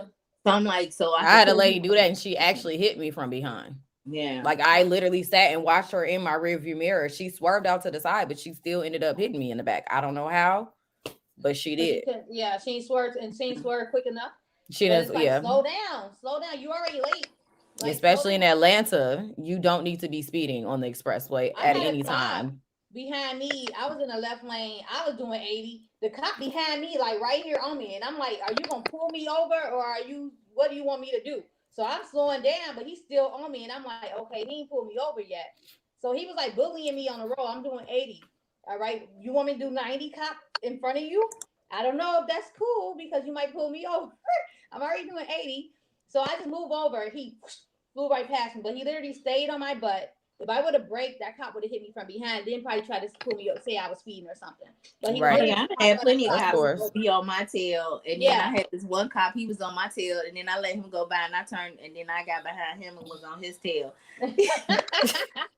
Still trying to go to jail. I know. I was young and defiant, and then he peeped it, and he slowed down or got in the other lane, then he got behind me again, and I was doing speed limit. Well, I bet have you a great day, sir. Have a great day, sir. Playing with you. I thought we were playing a game. Right. But with I thought we was playing guess who? Like, guess who can go faster? You and me. Like, so coming off of sports, unfortunately, so I don't know if you all was watching BMF. I seen one. I was supposed to binge watch it actually. I was gonna binge watch it the other day, but they removed an episode. Yes. Stars removed the episode. So 50 Cent basically slammed Stars like after they reportedly they aired it and then they removed it. So he called Stars, he says this is a SHIT show. He was like they shouldn't have aired it and then removed it. So wait, why did they remove it? So go ahead. No, I was gonna say, so they announced last week, after last week's episode, there was gonna be a 2-week hiatus from the show. So somebody at Stars dropped the ball because they programmed the show to come on because Jaden was watching the show and I was asleep and I heard the intro come on. So I was like, oh, we'll turn it on the TV because he was watching it on his phone. Literally within that 5-minute transition, it was gone. Literally. Yeah, he tried to turn it on the TV and it was gone. Some girl said she was trying to find it and she couldn't find it. She was on demand. She couldn't find it. And yeah, so it was supposed to be on a 2-week hiatus and somebody dropped the ball. And apparently why 50 is so upset is because this is the actual episode that he directed. And so he remember how they had the whole situation with Power a couple years ago where one of the episodes got leaked, but he actually leaked that episode of Power. This one, he did not leak BMF. So he was upset with Stars for leaking that episode. And I was like, maybe that's just they get back to him. Right. It said he put on Instagram, he said, I'm out till next week, Saturday, 12 a.m. because the SHIT people are going to say when they find out BMF is not coming on this week, it's a good time to catch up. And so then he also posted, I lost the article. Okay, hold on. Hey, mama. He said, I'm going to look into buying. He said he's going to look into buying a network. You hear her, she talks so loud on the phone all the time. Like she don't even, it's like she forget that I'm even on air. Mama said she having her conversation. She is. So yeah, 50 is mad because they leaked that episode, and that was the one that he directed. But if you missed it, go to InStyleAtlanta.com and see all of my interviews right? With all the actors that I've interviewed. We DVR'd the show so I can go binge watch what I You definitely should. So, what I will say is that first episode, if you haven't watched it yet, it's a little hard to get into. I will say it starts off a little slow, but that's like any 50 Cent show. He starts it off slow. He builds it up. And let me tell you, I'm hooked. Okay. Every Sunday at 12 midnight, I am up waiting for that new episode to come on so I can stream it. So if you haven't got a chance, go catch up. Like you said, binge watch it until it comes back. I don't think it's this upcoming Sunday. I think it's the following Sunday. Yeah, so. But they said that actually episode 7 was due to air this weekend, but Stars took it off sooner than what it was supposed to. So they were supposed to air episode 7, and then Stars took it off, and Stars pushed it back, and so 50 was very mad. He said Stars is a SHIT show. They better sell it fast. They put the F and BMF show on, then took it down. What network does stuff like that? They just ruined the anticipation of the episode I directed. I worked hard on this. I can't work with these people anymore.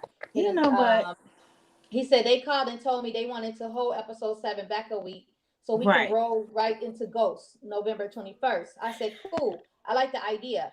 Then these SHIT head people put the effing episode out for 3 hours, then take it down. This is not okay. When I get uncomfortable, I make everybody uncomfortable. Now, who getting fired? Until you figure that out, don't call my phone, respectfully. 50 be going in on whatever. First of all, 50 Cent is a big baby for one. He is. He is so annoying. He talks so much stuff to Tierra Marie. He bullies her. He's the biggest bully on social media. So right now, I love 50 for his creativity. But when it comes to him as an individual, I feel no sympathy for you, bro. I don't. That's what I'm saying. You are so disrespectful to women in general.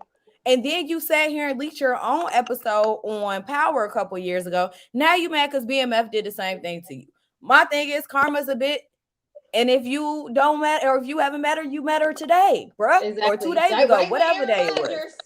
Exactly. So be careful how you move, how you talk to people, the things that you do, and the things that you say, because it will eventually come back around to you.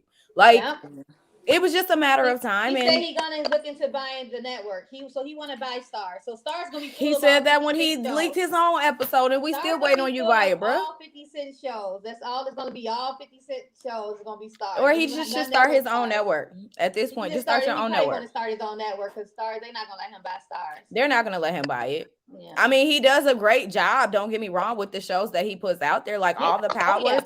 I love all the Power shows. I haven't got caught up with the Ghost one, but. This last one, chapter 3. I like seen one episode of Power. I've never seen Ghost, and I've never seen. I know nothing about 50s shows. You are sleeping. My mom finally just watched the first episode of Power. Now she's hooked. You never seen Power? Right. We got to come here. Come here, Michelle. Yeah. Come. You better turn on some goddamn Stars and watch the Power today. You better go on demand and go watch Power. Girl, you done missed out. Look good. I don't care how you feel about 50. They ain't got nothing to do with Power. No, I think we didn't have Stars, or we did have Stars. We don't have it no more. I don't know. I'll send you my login. I'll send you my log. Exactly. The Stars app got it where you can get 3 months for $3 right now. That's what I got right now. That's what I had That's the said. only I was reason why like, we I might have to get the. stars. That's the only reason why. And I'm not even gonna lie to you. It's only because the 50 Cent shows. Yes, it is because I don't watch nothing else on there. And not at all. I only watch Power and now BMF. And at first I was I'm not even gonna lie. At first I was questioning BMF because the way the first episode started off, but once that second episode came around, I was hooked. I haven't even watched second episode. I'm finna binge watch. I was supposed to binge watch yesterday, but I was so binge watch it now before episode because I think it's only 8 or 9 episodes in this season. So yeah, so I'm gonna you only got like 2 or 3 more to watch. Okay, cool. So I'm gonna binge watch it today, and so I can catch up. Because I'm in a group. I'm in a B. You know they got a group up talking about BMF, right? It's a BMF group on Facebook. So I'm in that group when I first started watching it, but I can't go into the group because they talking about the episodes. And well,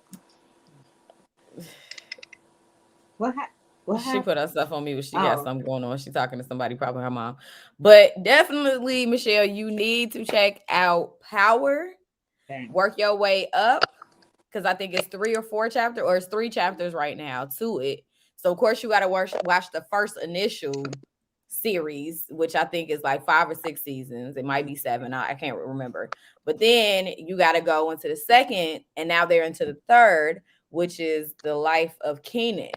Or raising Kenan. That's what it is. Kanan. Yeah, that's what it is. Raising Kanan. I gotta finish. So that's his kid or something, right? No, that was 50 Cent. That's the role he plays, and so it's showing his childhood. Yeah, I got and how he was raised. They introduced into the drug game and all of that. So you definitely have to watch that and then work your way into BMF. I personally like to binge watch stuff. So if you can't wait until the end of the season for BMF, then wait because it's only like 2 or 3 more episodes. I hate waiting for the next day, the next week. I just want to. But the fact that I started watching it, I'm addicted and I can't wait until the end of the season. So apparently there's some copies, some links to the leaked version of yesterday's episode out there somewhere. I don't know exactly where they are. Maybe it's on YouTube. YouTube probably has taken them down by now, but there are some websites that have it on there. So just FYI, if you are looking for it, that's where you guys can start Googling and make sure it's not a website that's going to hack your computer. That too. Right. That too. You know. But it ain't that serious, y'all. Don't be thirsty. Just wait. It's that serious though. Because you want to give them their ratings. That's my thing too. Give them their ratings. Yeah. Because you want the show to continue getting renewed. If you don't give them their ratings, they're not going to get renewed. So even if you did watch the leak one, still watch the new one on Sunday whenever they air it again. Please do. So there's that. We're gonna move forward to something that was really tragic, unfortunately. The Travis Scott Astro World concert where you had 8 people that died in it and like hundreds was injured.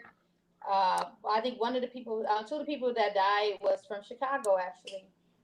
So it said at least 8 people died and scores more were injured and when chaos, including a crowd crush, broke out during the opening night of the rappers Travis Scott Astro World Music Festival in Texas on Friday. So it said that the crowd begins to like compress to the front of the stage as they was like chanting, as the concert was going on. And so when they was moving closer, people was like getting stuck. They couldn't move, and so they was getting crushed. And so some people started passing out. They couldn't breathe, and they was becoming unconscious. And so you heard like the people like chatting to Travis Scott saying like, "Stop the show, stop the show."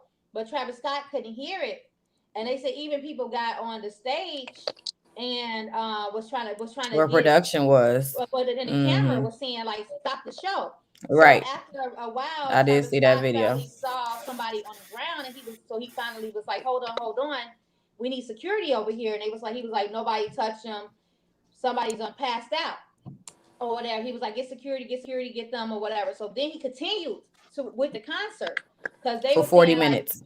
They were saying like, "Oh, maybe he just thought like, how Michael Jackson, people was passing out to see Michael Jackson. Well, you're not Michael Jackson, Travis Scott. I don't need nobody faking to see you, but maybe they are. So maybe he thought he had that type of clout that people just passing out to see him." So no, them people is coming to see him. Yeah, they're coming. Passing out though, like Michael Jackson. They're doing that, unfortunately. Okay, so maybe he thought that's what it was happening. So he was, they was passing out to see him or whatever, and so, so I put a recording of him talking about what he said to his fans. Let me know if y'all can hear it. Here we go. And I want to say something once you play that. Can y'all hear? To the ones that was lost last night, we're actually working right now to identify the families so we can help assist them through this tough time. You muted it, so. Right. She muted herself. How we gonna hear it if you mute yourself? I'm sorry, y'all, because my daughter started talking to me. I'm sorry. Hold on. Let me go back. Okay, go. My fans really mean the world to me, and I always just really want to leave them with a positive experience. And anytime I can make out, anything that's going on, I just stop the show and, help them get the help they need, I could just never imagine the severity of the situation. We've been working closely with everyone to just try to get to the bottom of this. City of Houston, HPD, fire department, everyone, help us figure this out. So if you have any information, please just contact the local authorities. Everybody continue to just keep your prayers. I'm honestly just devastated. I could never imagine anything like this just happening. I'm gonna do everything I can to keep you guys updated and just keep you guys knowing what's going on. Love you all. So yeah, so that was him talking to his fans. So I don't know. That's gotta be. I would have a sense of guilt because it happened in my event, even though he had nothing to do with it. Well, my daughter told me when I muted her that he said this happens at his concert. I was gonna say this is the second time it's happened like that. Really? Up to get like that, So this isn't like a first. That it happened in Chicago back in 2017. They said so. He's been arrested for it. So yes, exactly. So like, what is he doing? Like, is he making? He's hyping them up. He's hyping them up, and they're off of pills. They're off of alcohol, different drugs. And I don't know if y'all saw the video, but on the Shade Room, there was a officer doing a press release, and he said that there was a man walking around with a needle injecting people in their necks. And he did that to a security guard, and they were able to administer Narcan, I believe it is, Narcan. Mm-hmm. And they were able to reverse whatever he injected into the security guard. So they're doing a thorough investigation with that as well. So it's a mixture of things. My question is, how does someone get through with a needle to inject people? It's a festival. Well, but I just went to a festival. They pat you down. They make you go through a metal detector. They go through your bag. They do all they're supposed to. Let's say that they're supposed to. And I get it. It's thousands of people coming in. But when it's to this magnitude and you've had these issues prior to, somebody needs to be held accountable for this. So there are many lawsuits that are currently being put out there right now against Travis Scott, Live Nation, and the organizers of the festival, because there are possibilities that people were trampled, which we've already discussed. There's possibilities that people have died from these injections that they received. Yeah, they're supposed to be doing autopsies on the people who passed away. It was a kid as young as 14. My son is 15. Do you know how close? And I understand why they brought their 12-year-olds to this Travis Scott concert anyway. Like, for real. It was a 10-year-old kid that got injured. But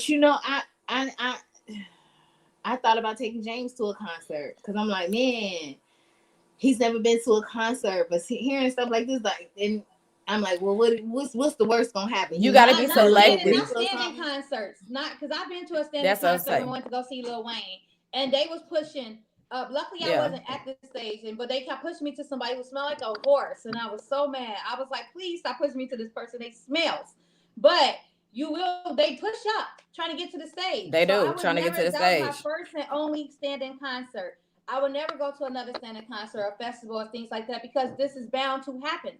That stampedes and all this excitement and people was getting crushed and smushed and and so what's his name? Rod Wave. Is that his name? Roddy Wave. What's the Rod Wave? Yeah. Rod Wave. He said that he's gonna donate his net fundings to the families of the people who passed away, which is like really good. Really nice but from what I heard too, a lot of people were mad at People's Magazine because they I was put just about to they talk about heading that.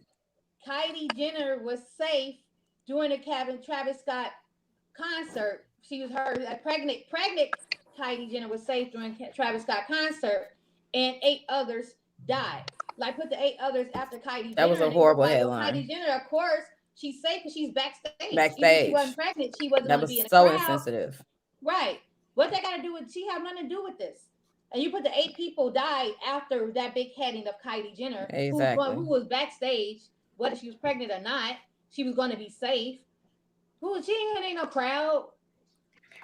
So that was very insensitive for them to put that up there. They've caught a lot of backlash. I know Van Lathan had posted about it, and some other people on social media, and they was just like, "How dare you?" So they have since taken that tweet down, People Magazine, but so like damage done. Like that's what I was gonna say. Once the damage is done, once you put something out there, it's screenshot, it's shared. You know what I'm saying? It's already reached millions of people, and for the level and capacity that y'all have of followers, you should have known somebody was gonna be offended by that. Why didn't anybody else think that somebody would be offended by that? Like that's very insensitive to these victims. The post to get put up there. Exactly. Why is the 8 people dead after Kylie? What Kylie Jenner have to do with any of this? And that had nothing to do with her. Nothing. I think you're trying to sell a magazine because you put in Kylie Jenner name first. You're trying to sell the story. But it backfired. You know they be deriding that whole Kardashian clan. Like I'm so over them. I really wish they would disappear. I'm sorry, not sorry at the same time because I'm just tired of them. The picture they showed. The whole family done got all kinds of plastic surgery done. The only one who really didn't is Courtney and Kendall. They the only two that's like. They the only two normal ones, quote unquote. Ones, right. But I don't even know nothing like that about all. I just know that all of them like black men except for the one that like white men. That's Courtney. That's Courtney. Like white men. Yeah, yep. All of that's all. I honestly think that they got with black men to have mixed babies. I ain't gonna lie. Of course. Did either one of you guys get a chance to, since we're talking about Kardashians, did either one of y'all get a chance to watch Kanye's interview with Drink Champs? I watched most of it. I watched most of it, and Kanye is Ye is back. Ye. Okay, it's Ye now. It's not Kanye. It's just Ye. It's Ye, and baby. So he spoke on. He's free now. He not in the. We don't got to tell him get out no more. Now that he's free. Okay, he's from the sunken place. He's out of the sunken place. He back from the south side. Okay. Yes, honey. He donated millions to the big 3 basketball team. I did not know that. He donated millions to Ice Cube's big 3 basketball team. You know the basketball game they have out here. Yes. Yeah. So they probably gonna. I was listening to WGCI this morning, and Leon Wright was saying like it can even he put so much in it where they probably gonna end up making it like a whole basketball league. Or whatever. So I'm so happy he's back. He's very outspoken. She'll go check it out. Because he said a lot that I think a lot of people weren't expecting. He said signing Big Sean. Signing Big Sean was the worst thing that he's ever done in his life. He went in on Big Sean. He went in on John Legend because he said that they got paid by the Democrats to go against him when he was running for president last year. He went in on Drake and that whole situation with Drake lying and saying he messed with Kim because they never did mess around. He went in on Soulja Boy. Who is that one that did the Blueprint album with him and Jay-Z? Just Blaze. He said Just Blaze is a copycat. He's a copycat. He said that's why he's at where he's at, and that's why I'm where I'm at in life. Yeah.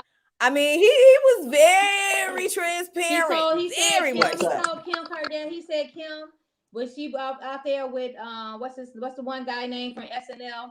He said that he told her don't post no pictures up them together no more because it does a bad look for her, the kids, and in the eyes of God.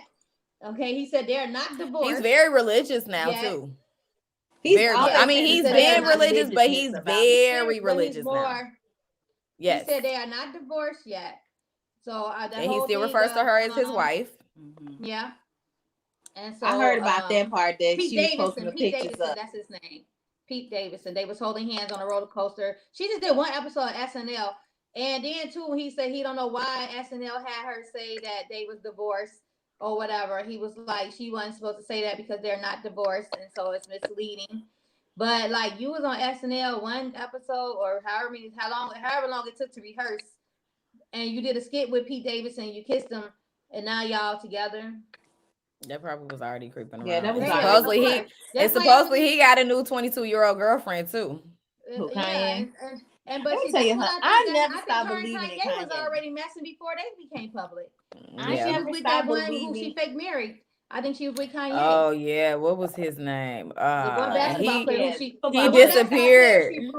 She ruined. And he disappeared after that whole The situation. What was Kardashians his got a name? history of ruining men. I don't know I'm why finna they give Google it. it. I think he was too mixed for her. Blake, He had no, too not much Blake. white in his Blake, blood. what's his name? Blake Griffin or something like that. Chris Humphries. That's Chris Humphries. Okay. That's Yeah. it. He had too much white in him for her.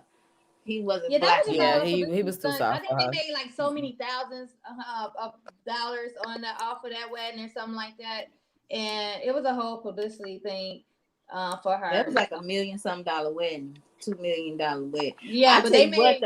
I tell you what I got from that wedding from Kim and Chris. I, for the first time, saw they had something on their menu like shaved Brussels sprouts, and it was the first time I ever had some shaved Brussels sprouts and seasoned them up, and that was delicious. I said, now episode of Power, but you remember you saw Kim and Chris's wedding. Yes. Oh God. I can't share. Shay Brussels sprouts is all that you took from the wedding. I thought you was gonna say you realized that they was in love, or maybe that they love wasn't genuine. You talking about the menu, sis. I thought she was gonna say that one moment they had, like right. That's what I'm thinking. She gonna say something about they love. She talking about some doggone menu. I ain't even that. I'm a fat girl. We worry about the good details. She didn't like him. Yeah, that was for sure. That was for sure. That was definitely for sure. She didn't like him at all. When they was on she was trying to regain her image after the whole Ray J sex ruining tape. somebody else's image though. They ruin everybody that they mess with. They absolutely do. I was want to say, Kanye, if you watching, I know you feel like a lot of people from Chicago left you. I never left you. I never talked about you. I never, when you was talking to Trump, I was disappointed when he talked to Trump, but I knew what you was doing, Kanye. I was still bumping his album. Oh yeah, I was still bumping your albums. I ain't even gonna lie to you. College Dropout and Graduation, those are masterpieces that are timeless. Okay, yeah, I was listening you cannot to take those away. Song Praise God the other day off his new album, and I was like, I'm sorry, I don't care what anybody say. Kanye's freaking genius. He's a genius. He is a genius. I've always said Kanye was a genius. That man makes great. Kanye, we need you right here on Monday Morning Talks. Okay, Right. we support you here. We got your back, bro. We got your back, your front, and your side, little shot. Everything. Back tonight on our Unfiltered Radio show, we always talked about Kanye in a good way. Now, one time he was the bust of the day and the what's what. So like he was the buster. I forget what he did that was bustery. But then he was our what's what at the same time, because our what's what is like the good news, the positive news, and then at the same time he was like the buster. But that was the only time we had him as the buster, because he did something that gave him that award. But we always honor him. Like Kanye is a genius. His first pair of Yeezys is worth millions of dollars. Okay, he's outbidded. He surpassed Michael Jordan with his shoes now. Yes. He's the richest for his shoes now. Yes. So now them Yeezy boots, I can't get with them. Now you don't lost me with those. Honey. No, I doesn't like space air boots, something slave shoes. A lot of good stuff nowadays don't look right. Slides, they was like you took something and cut a hole in the front of them. His Yeezy slides, they're a little too squishy for me. My daughter got them. I like the Yeezy. They're comfortable. I don't really look for like the look of them, and like even them other little shoes that you slip your foot in, but it's all the holes on the side. I don't know what those are called. I don't keep up with Yeezys. No, they're the Yeezys. No, the Yeezy shoes, the ones that he just came out with. Foam runners. Those they look like slave shoes. I'm sorry. Oh, see, y'all see, I don't keep up with fashion. I shop at Kohl's. Okay, ain't nothing wrong with Kohl's. I love Kohl's. Look, ain't nothing. Friday sale, I was in heaven. Kohl's is hey, I wear nothing but Levi's. Okay, all my closet, my jeans are all Levi's. So Kohl's is the sugar honey iced tea. It is. Shell, you got some Kohl's bucks? Please give them to me because I look. I need some. I got $25 in Kohl's cash, and once I pick up my order, I would have $30 in Kohl's cash. Plus, I got me a coupon for $5 off. I need to rack me up some before the holidays come. I learned too because I used to think that mine would expire. She told me that if mine expired or if I lost mine, they can actually look it up. On your account. I didn't know they could look it up. I would just say, "Oh man, I lost my Kohl's bucks," and then like I would be done with it. But then the lady was like, "No, if you lose it, we can just look it up or whatever." And I'm like, "Store, yeah, that's awesome." I just thought about that because my $5, I let that expire for my month. Your Kohl's rewards, and I had $5. They expire too fast though for me. That's the only thing. Some of them expire in a month. Yeah. Some expire in a month. Some expire within like about a week or two. Yeah. But I'm not going to Kohl's this week. You gotta know. You gotta know what you want. I was gonna say you gotta plan out your trip ahead of time. Kohl's cash. Yeah. You got to plan out your trips ahead of time and know what you're going for. Yes. So that way you can use it within that 2-week time frame. So you can be like, oh, okay, let me save on buying this so I can go back and get this. Or if you still got some that you just recently bought with the tag still on it, return it and then repurchase it with your Kohl's cash. I used to work at Kohl's. That's how I know. Them folks used to come in there with all kinds of finesses. They'd be mad. Let their little clearance sticker say 80% off, but then they say an extra 10% off at the back of the store. If you don't get them that extra 10%, do you know they will hold up hell and hold up your line until you get them that extra 10%? Ma'am, just take the doggone shoes and go. I don't even care at this point. Go. Just go. Just get out of my line. Oh, that's me. When I worked at Dots, and we don't be that person. Don't make our jobs harder than they need to be. Don't worry about it, because I'm gonna make sure I got my things and we gonna scan it. We ain't gonna have to worry about that 10% because you're gonna scan my rewards card and you're gonna scan my coupon, and I'm gonna make sure I get my savings. You heard me? I used to work at Dots, and I don't know if y'all remember Dots. And so yes. That's what had the clearance when you got $5 clearance, $8 clearance, $1 clearance, $7 clearance, stuff like that. Now, people would swear that these jeans was $1. They was like $7. Now, we marked it ourselves. That's $1. No, these are $7. Like, they literally would not pay $7 for the jeans. They want them for $1. We did not honor that. No, it's $7. It says it right here. Do you know they would threaten us to beat us up when we came outside? Somebody called the store and told us that when we come outside, we used to have to have the Messin police department ride around the parking lot. When it was time for us to get off, it ain't never even that serious. Over $5 and $7 because they that's not even that serious. Or they would buy something. Like I was working there, we had a regular customer, and she would always say, "Girl," she was like, "Oh, I'm just gonna wear this tonight and I'm returning it." I said, "No, you're not, because you just told me that and you already wore it." I said, "You're not returning it. I do it all the time." I said, "Well, guess what? Now you told me that won't be happening no more. I was a senior sales associate. Like you was not going to tell me that." You finna return something that you done wore it to the club and got musty in, and you finna return it to the store. We can't do nothing with that. This one lady literally tried to return something. Now, I worked there in 2001. This lady tried to return something from like 1990. She literally had a receipt, and it was a skirt from 1990. We said, "Man, we can't even look this up. We can't even look this up in our system. Like, you cannot return this." How you keep that receipt though?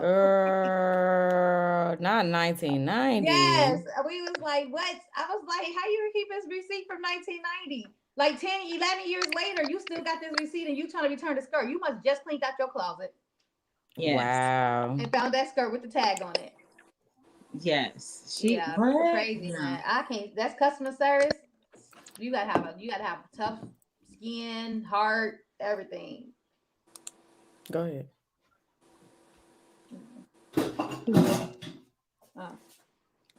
You got a lot going on behind you, so.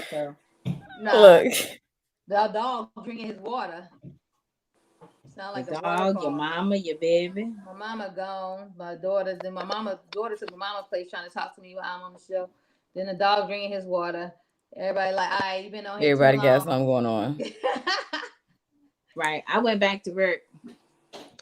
Look. Well, anybody? I gotta work because I gotta go to my baby's school. Before we end this show. Anything else to say? Did y'all listen? Oh, go ahead. I was gonna say, did y'all listen to Summer Walker new album? Oh, No, that not was what I yet. was But gonna talk about too. I was sure we had time, but I heard a lot of girls say it's toxic and they not gonna listen to no more of the songs because she gonna make you go back 10 years to your ex-boyfriend and want to go chop him up. whatever. And People you done said broke that up with him about 10 years Jasmine ago. Sullivan, and they said Jasmine was making people be hoes. Go bust they windows out. They said Summer Walker album is so toxic that they cannot. These are women. They said they cannot listen to it. I wouldn't necessarily. I mean, it's somewhat toxic. However, every woman has experienced this, and I commend her for being as transparent as she was, because not a lot of women are going to be as honest with her situation with London. Then people were saying, "Well, she need London back on the track because this ain't it." Woo woo woo. If you go read the credits, London was a producer on this album as well, so don't do her like that. She got a song with not Jasmine, with Ari Lennox called Unloyal. I like Ari I Lennox. love that. That's my favorite so far. I still got to get a feel for the vibe, but it's on track to be number one. And she's actually supposed to be surpassing Beyonce with her debut album, Lemonade. So a lot of people are streaming it. Well, I mean, it's a lot of mixed people reviews streaming on it too because the controversy behind it. Somebody. Well, yeah. Like, I want to hear what she's singing about. Yeah, and with the track list. Yeah, so they're giving her more. Her ratings are going up because people are talking to mass, and I'm like, I want to listen to it. I want to hear what she's talking about because it's good. I mean, it's gonna take some time to grow me. I'm gonna have to listen to it a few more times before I can pick out like what my top 5 are. But definitely, if y'all get a chance to listen to Unloyal with her, Ari Lennox. Now I know with her first album, I will say that my biggest complaint was it sounded like I was listening to the same song over and over and over and over and over again. And they were very short. They were only like 2-3 minute long songs. Yeah, like 2 and and a half. All started out. We got London on this track. Yeah, so it literally sounded because he produced the whole entire album. I mean, that's why. So he wanted you to make sure you knew he was the producer on that. I mean, that's what. But I'm like, I understand we got London on this track, but do we have to? I mean, we could have. I don't know, but it sounded like one continuous song. So I think that's why I wasn't like, "Ooh, let me hear her music." You know what I'm saying? Because I was highly disappointed. You know what I'm saying? Because what I heard on the radio, I enjoyed. So it's like I wanted to hear her album and be like, "Yes." So now I'm just like. I mean, it's gonna take some time. I will say that she does have Sierra and Cardi B on there. And Ari, like I said, she even has a song with Omarion. I actually like that song. That's a good song with her and Omarion. I mean, it's a few other features, but if you get a chance to listen to it, Sierra's Prayer, baby. I'm like, God, where's he at? Because I need him in my life, okay? I'm doing right. I'm trying to get my life together. I need you to place the correct man in my life so I can manifest him and he can be my husband. But I mean, overall, I give it about a 7 out of 10 right now. I think as it grows on me a little bit more, I might be able to give it a little higher rating, but it's not my favorite. I'll say that it's not my favorite, but it'll get a 7 out of 10 from me. I'm gonna see if it's on Amazon Music and I'm gonna download it. Yeah, it should be. But even if it's not, YouTube usually has it where you can stream the whole album. You're gonna have to listen to the commercials in between if you don't have YouTube Pro. But yeah, it should be on there. But yeah, it was pretty decent. It was pretty decent. I'll try it. Speaking of Omarion, did y'all hear about somebody supposedly stole his $2,000 shoes when he was in the tour out in Florida? Yeah. Yeah, somebody stole his shoes, $2,000. He worth millions. He can afford it. I was gonna say somebody else needed them more than him. It's not. It's not at all. But nobody's gonna return them shoes. They gonna be. Ain't nobody gonna tell who got them either. Like, look, and somebody gonna put them on eBay and be like, I got a Marion's Alexander McQueen, $5,000. They gonna triple the price on it. Look, get their profit to go buy them some and some. But yeah, I mean, it's unfortunate. That's why you need to make sure you have somebody who you trust, like a manager, girlfriend, family member, somebody backstage holding on to your personal property. Absolutely. Well, that's what they said. The people who supposedly that's supposed to be watching his stuff walked away. They probably had something to do with it too, because why would you leave his stuff unattended like that? So like you knew who you set that up. That's not like an inside job to me, honestly. They've been having some, and in a second, I ain't gonna lie, I'm ready for this Millennium Tour to be over with. They just didn't have too much drama up to this point. I love all the artists on there, but it's just becoming too draining at this point. Like every week is some drama surrounding them. Like Raz B was on Young Jock show this morning, and he was filling in because Young Jock got married to his girlfriend Kendra today, or this past weekend yesterday. And they was on there asking him about it, and he was like, yeah, me and my Marianne, we really not back on good terms type of thing. But it's like, okay, we done. Y'all washed up. It's old. Let's move on. You like stupid. I mean, Omarion, Y'all watched up. for an hour and a half, you performed B2K songs and a few of your own that nobody knew. Nobody knows you anymore. Nobody's checking for you, we need something new, okay? So at this point, it is what it is. Sorry, not sorry. You got the money. Go buy you some new Lightning McQueens, Alexander McQueen, all them damn McQueens, one of them McQueens. I don't know nothing about no McQueen shoes. Though. See, this girl, they look like orthopedic Adidas shell toes. That's exactly what they look like to me.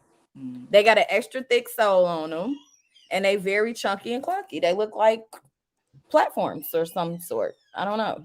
They're mini platforms. I seen a picture of me, and it had a picture of some Balenciaga's gym shoes, and somebody said, I'm convinced that this company was made, Balenciaga was made for people to, show that they got money.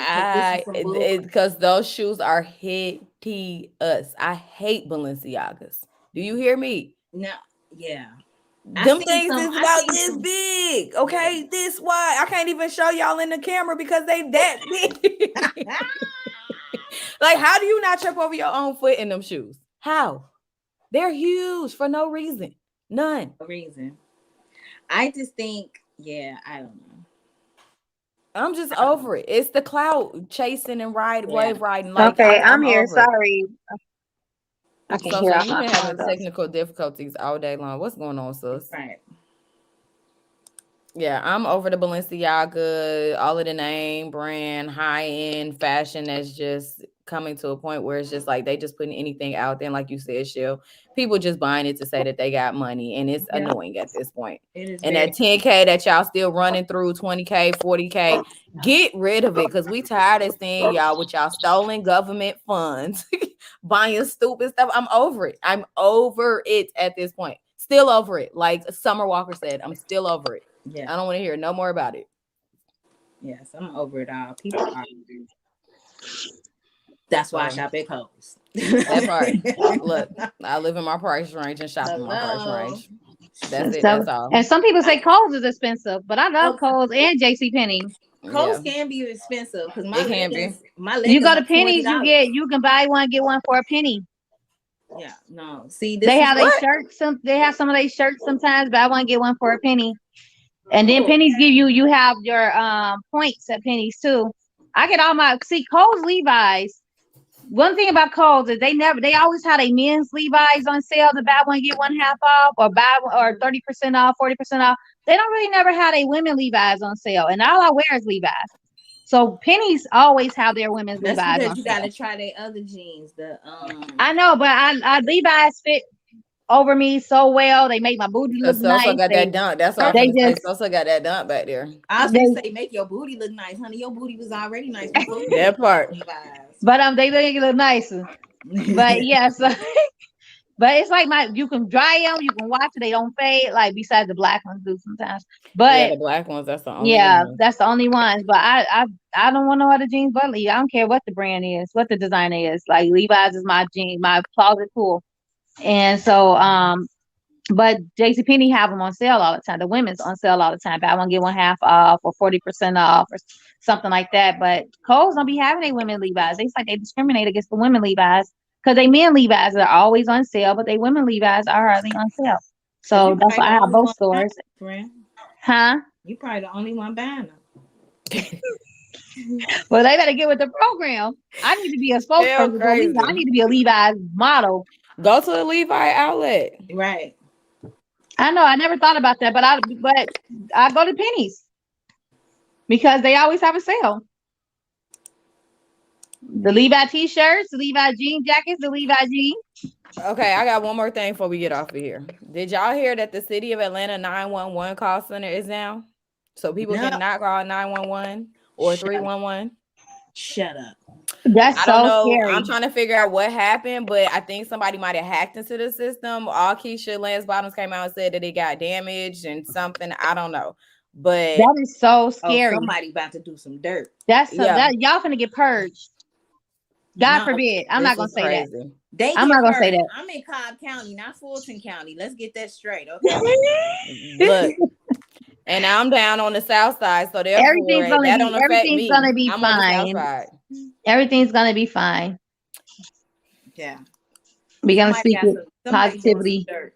It's horrible. Scary, but it'll be Right fine. now. Okay, and they booed her at the Who? concert, the Keisha Lance Bottoms, the mayor, they booed her after the Right. parade when they went into the Brave Stadium to do their concert. They booed her. They ready for her to get out of office. And Kasim Reed lost his re-election run. I was He just did gonna not get ask reelected. So it's a runoff between Felicia Moore and I can't remember the other dude name, but it's gonna be a runoff between them. Well, why they don't Or like Keisha though? because they feel like she ain't do nothing, and because of the crime that there was an increase in crime. Well, my thing is this: First of all, the she mayor was can the only do mayor so during much. the How about tell pandemic. your kids to stay they bus in the house and stop shooting people? Well, that's part of the problem. And Andre Dickens, that's his name. So basically they feel like the crime increased once she became mayor, and it was a lot of controversy between her and the governor. Governor Kemp wouldn't allow her to do nothing. Everything that she set in place, especially once They did an COVID, Obama on her. he overturned it. So, for example, when she made the mask mandated in the city of Atlanta, he said, no, it doesn't have to be mandated. Then she tried to set a curfew, and he was like, the curfew was no longer in effect. So everything that she did, he counteracted towards it. So, as a mayor, I would want to retire too, because if my boss is telling or overturning everything that I'm saying, then what am I mayor for? Right. You come be the mayor at this point. Here. Yeah. Exactly. So but well, Keisha, if you watching, girl, if I was in Atlanta, I would have voted for you. And I think you did a great job, so it I inspired appreciate me. her. You I appreciate inspired her. me because she was a classy woman. She is not no Lori, right? Okay. And that's what people think Felicia Felicia Moore is going to be another Lori, because she got majority of her votes from up in Buckhead, and then Dickens got majority of his votes from the actual city of Atlanta. So this is going to be an interesting runoff to see who is going to win. I just think for the city of Atlanta, we live in some different times. I mean, either way, we're going to get a black mayor. However, we just don't know what kind of work they're going to do, who they're going to be for, who they're going to be against. So and a part of me kind of wish Dickens wins, but apparently he has some financial legal woes that he's currently being investigated for. So I don't really know if he has a chance of winning. So I don't know. It's a lot going on in Atlanta right now. It's a lot. You on mute, So. So done changed location 8 times. She looked like 3 times. Look. We can't hear you, sis. You on mute. I'm muted. My bad. I'm on them because they don't care that I'm live streaming. They just talking and just like, come on now. But yeah. So anyway, get the book. It's never too late. Yes. You can join our group www.yaunevertoolate.com, our Facebook group. So you can see our stories that we showed earlier on the show. You can learn more about the book. You can learn how to purchase the book. We are doing pre-sales right now. The book will be available on Amazon.com. Online for $15. If you want a signed copy, it's $20. You would have it. They will be available. Pay the extra $5 to get your book. Pay the extra $5 to get my autograph. It's gonna be worth a lot. I'm telling y'all. It sure will. Is it signed by everyone or just the person you order it through? You say what? Now they come outside. You see that? I come outside. Now they outside. Is it signed by everyone or just the person you order it? Like, I can't catch a break. She was saying, is the book signed just by you or from all of the authors in the book? Yes. So it's 5 authors in this book. So They're telling their stories. They have great stories they are telling in this book. If y'all missed the earlier show, you have Terrence Lethbridge, who is the creator of the book. You have our Eric and Arlene Wilson, who is the beautiful, inspiring married couple of the book. You have Michelle Franklin, who has such a story to tell in this book. And then you have Brenda Ringwood, who her story is just amazing. So you want to read everybody's chapter. Oh, and then you have me, Of so course, you so who I was also gonna have say a well, you very forgot inspiring somebody. story to tell. I always forget about myself when I talk about other people. And so you want to get the book. It's inspiring. It's going to motivate you. It's going to help you to become unstoppable and know that it is never too late to be unstoppable. That In the part. words of Mr. Terrence Lethbridge. Go ahead, so. I'm so proud of you. Seriously, I'm very, very, very proud of you. Thank This is a you. huge accomplishment. Thank you. Come a long way. I come a long way. You know, me and And Terrence you know have a each story other to from tell. my struggles. I met Terrence through my struggle. You know, and he's always just been so inspiring. He's always just been pushing me to, when somebody was trying to hold me back from doing my own thing, he was the one like, go do it, you know, go buy you a massage table, go do those massages, you know. He always believed in me. And so that's why I love him. And for him to come to me about this book, it was just like, and this was last year, he came to me about this book. He was like, I know your story, you know, I know where you started. I'm seeing where you are. I'm so proud of you. I want you in this book. You know, he came in somebody else too who was in the same situation as me, but she didn't touch on it. She didn't go grab it. You know, I'm like, I can tell my story. It's something that I always wanted to do. I wanted to be And a that's that passive income. inspirational speaker, and this is a step for me. So let me ask you a quick question because I don't think we asked you too many questions. He kept going in and out. Yeah. On So how long did it take you to write your chapter of the book? I had to write it like, it took.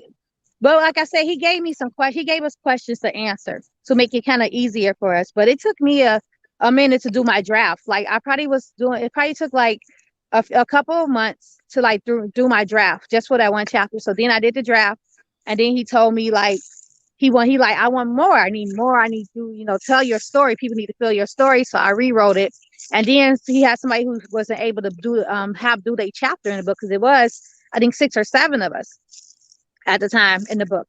And so something happened where, you know, 2 people, I think 1 or 2 people had to not be able to be in the book. So he was like, well, now you all get more, you know, a more space in the book. So write some more. And so I wrote some more. He looked at it and he's like, okay, well, I need more of this. I need more. So he came to me about the book.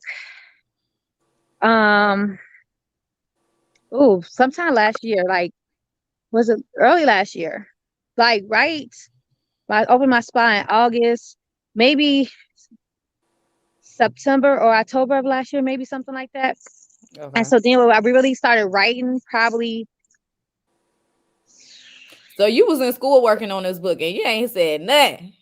Yeah, kind of moving in silence a little bit. And this is why I call you the hustle heart, okay? And so so I've been writing my chapter for since he sent us the draft, the questions. It's been a while. I've been writing this chapter for a while. And so once I finished, and I guess once he approved it, he sent it to the editors, and, you know, it went from there. So then we was just waiting for the cover. So we got the cover made. So now we're just, you know, doing a whole finishing product on it. And so, yeah, I'm in the book. I'm just really excited. I got author behind my name, and that's what I wanted. So you got it, sis. I'm so proud of you. That's what's up. And I've come up with the thing because, you know, I always want to do like a TED Talk. So I've come up what Catherine actually was telling me, like, you know, you don't have to do a TED Talk. She was like, just do YouTubes, like go to somewhere and have people sit and, you know, you speak to them and you have somebody film it and you put it on YouTube. So I was like, you know, that's a great idea. Maybe I'll go, you know, IMS and have them sit while I talk, you know, speak to them at the school and motivate them or whatever, and just become my inspiration, to start my little inspirational journey on YouTube. And if, you know, eventually, hopefully it gets shared, and that's how I'll become, you know, a public speaker. Because that's always been one of my goals. Go ahead, so. I'm so proud of you. Keep inspiring. You don't inspire nobody. You inspire. Huh? Okay. You inspire us. What? We said if you don't inspire nobody else, you inspire us. Oh, thank you. I try, you know. Seriously. But actually, you know why I thought about it? I am a public speaker because I'm on a whole public right here. On a public platform right now. Platform right now. Please, y'all some encouragement real quick. Don't give up on yourself. When you feel down, find somebody to talk to, like I do my girls, Miss J and Michelle Lachey. When I'm feeling down, I'm feeling not confident in myself, I'm feeling scared. You find somebody to reach out to that believes in you, that's not gonna put you down, that's gonna encourage you and remind you of who you actually are. Absolutely. And that's Remember what who my you are, girls who did for you me. are. And I Yes. appreciate y'all for that. We appreciate you too, sis. Love you. Love you too. Facebook is not Facebook is not my friend. What?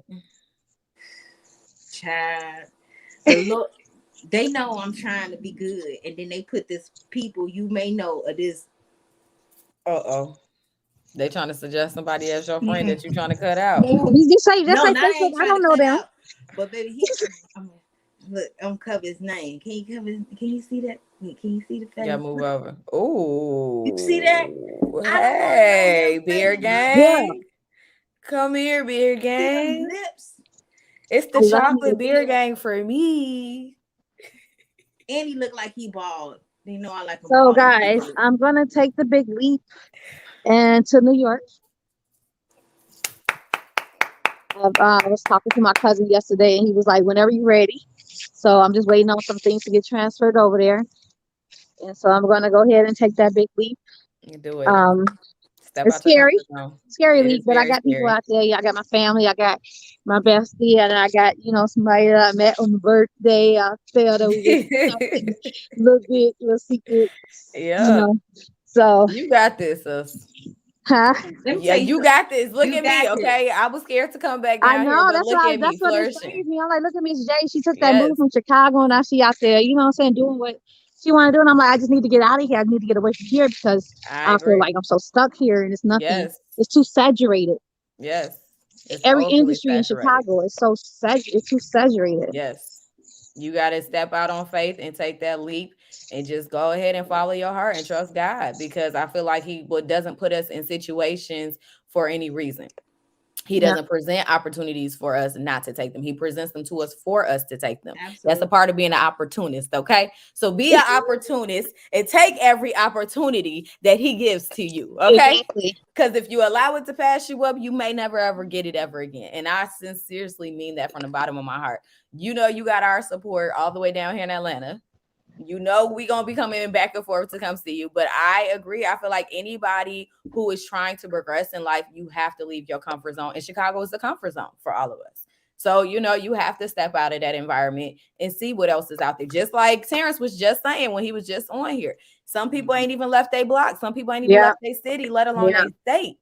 So if you're still in that same situation and there's nothing else for it to offer you, why continue staying there? Why not progress and move forward? Why not see what else is out there? I let fear get in the way. And Lyric ready. My baby ready to go. She like, that's what I was gonna say.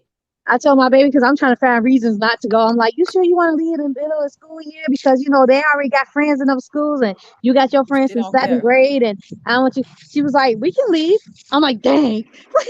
See, and if your baby, that was your biggest and main concern. If she's ready to go, then let's go. Let's go. Why?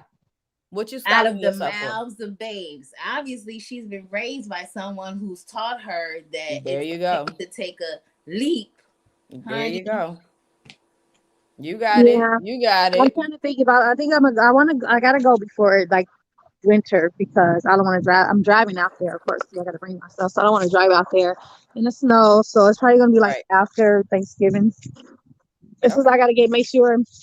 I just gotta make sure at least one of my licenses get transferred down there, so I can if my CNA license even gets transferred down there first, which is what the main thing, because they paying so much money to do CNA work down there, lots of money. Yes. So yeah, so I'm a transfer. I already got everything I need for that. It's just a lot for your aesthetics license to get transferred down there. They want you to get a letter from your client saying that you was working for this long, and you got to do this and do that. And I'm like, oh my gosh, why so much? So because they want to verify and make sure people ain't sitting here lying and do malpractice, and then you got lawsuits. My license is renewed. Just because your license renewed don't mean you've been working. That don't mean nothing, right? And in New York, you got to renew every 4 years, not every 2 years, like out here. Out here, you got to renew every 2 years. In New York, you got to renew every 4 years, which is that's awesome. One thing I loved about Georgia. Even when I got my driver's license, I know y'all talking about a business license, but even my driver's license, whatever I had on my driving record in Illinois did not follow me down here to Georgia, and thank God it didn't. Okay. I ain't realized the type of privilege it was to have your driver's license, but I literally got to have a clean slate. And that's the thing I keep telling people. When you go to a whole new city and state, you giving yourself the opportunity to start over fresh and new. And sometimes we need to hit that reset button. Sometimes you got to start from the bottom to rebuild yourself and get to where you really want to be. Because if you keep running that same rat race, you're going to keep being in the same spot that you was in the last 10, 15, 20 years. So, yeah, you definitely deserve it, So. You definitely deserve it. Oh, she done froze up on us. Yeah. But yeah, I was just gonna say, like, a lot of people be so scared to move and go somewhere else when you don't realize that. I mean, no matter where you move, you still yourself. Right. The only thing that's different is the neighbors, the environment. Yeah, so you'll be fine. She sound like me.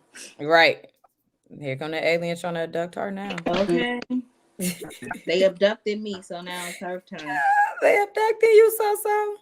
Come back to us. Walk away from the lights.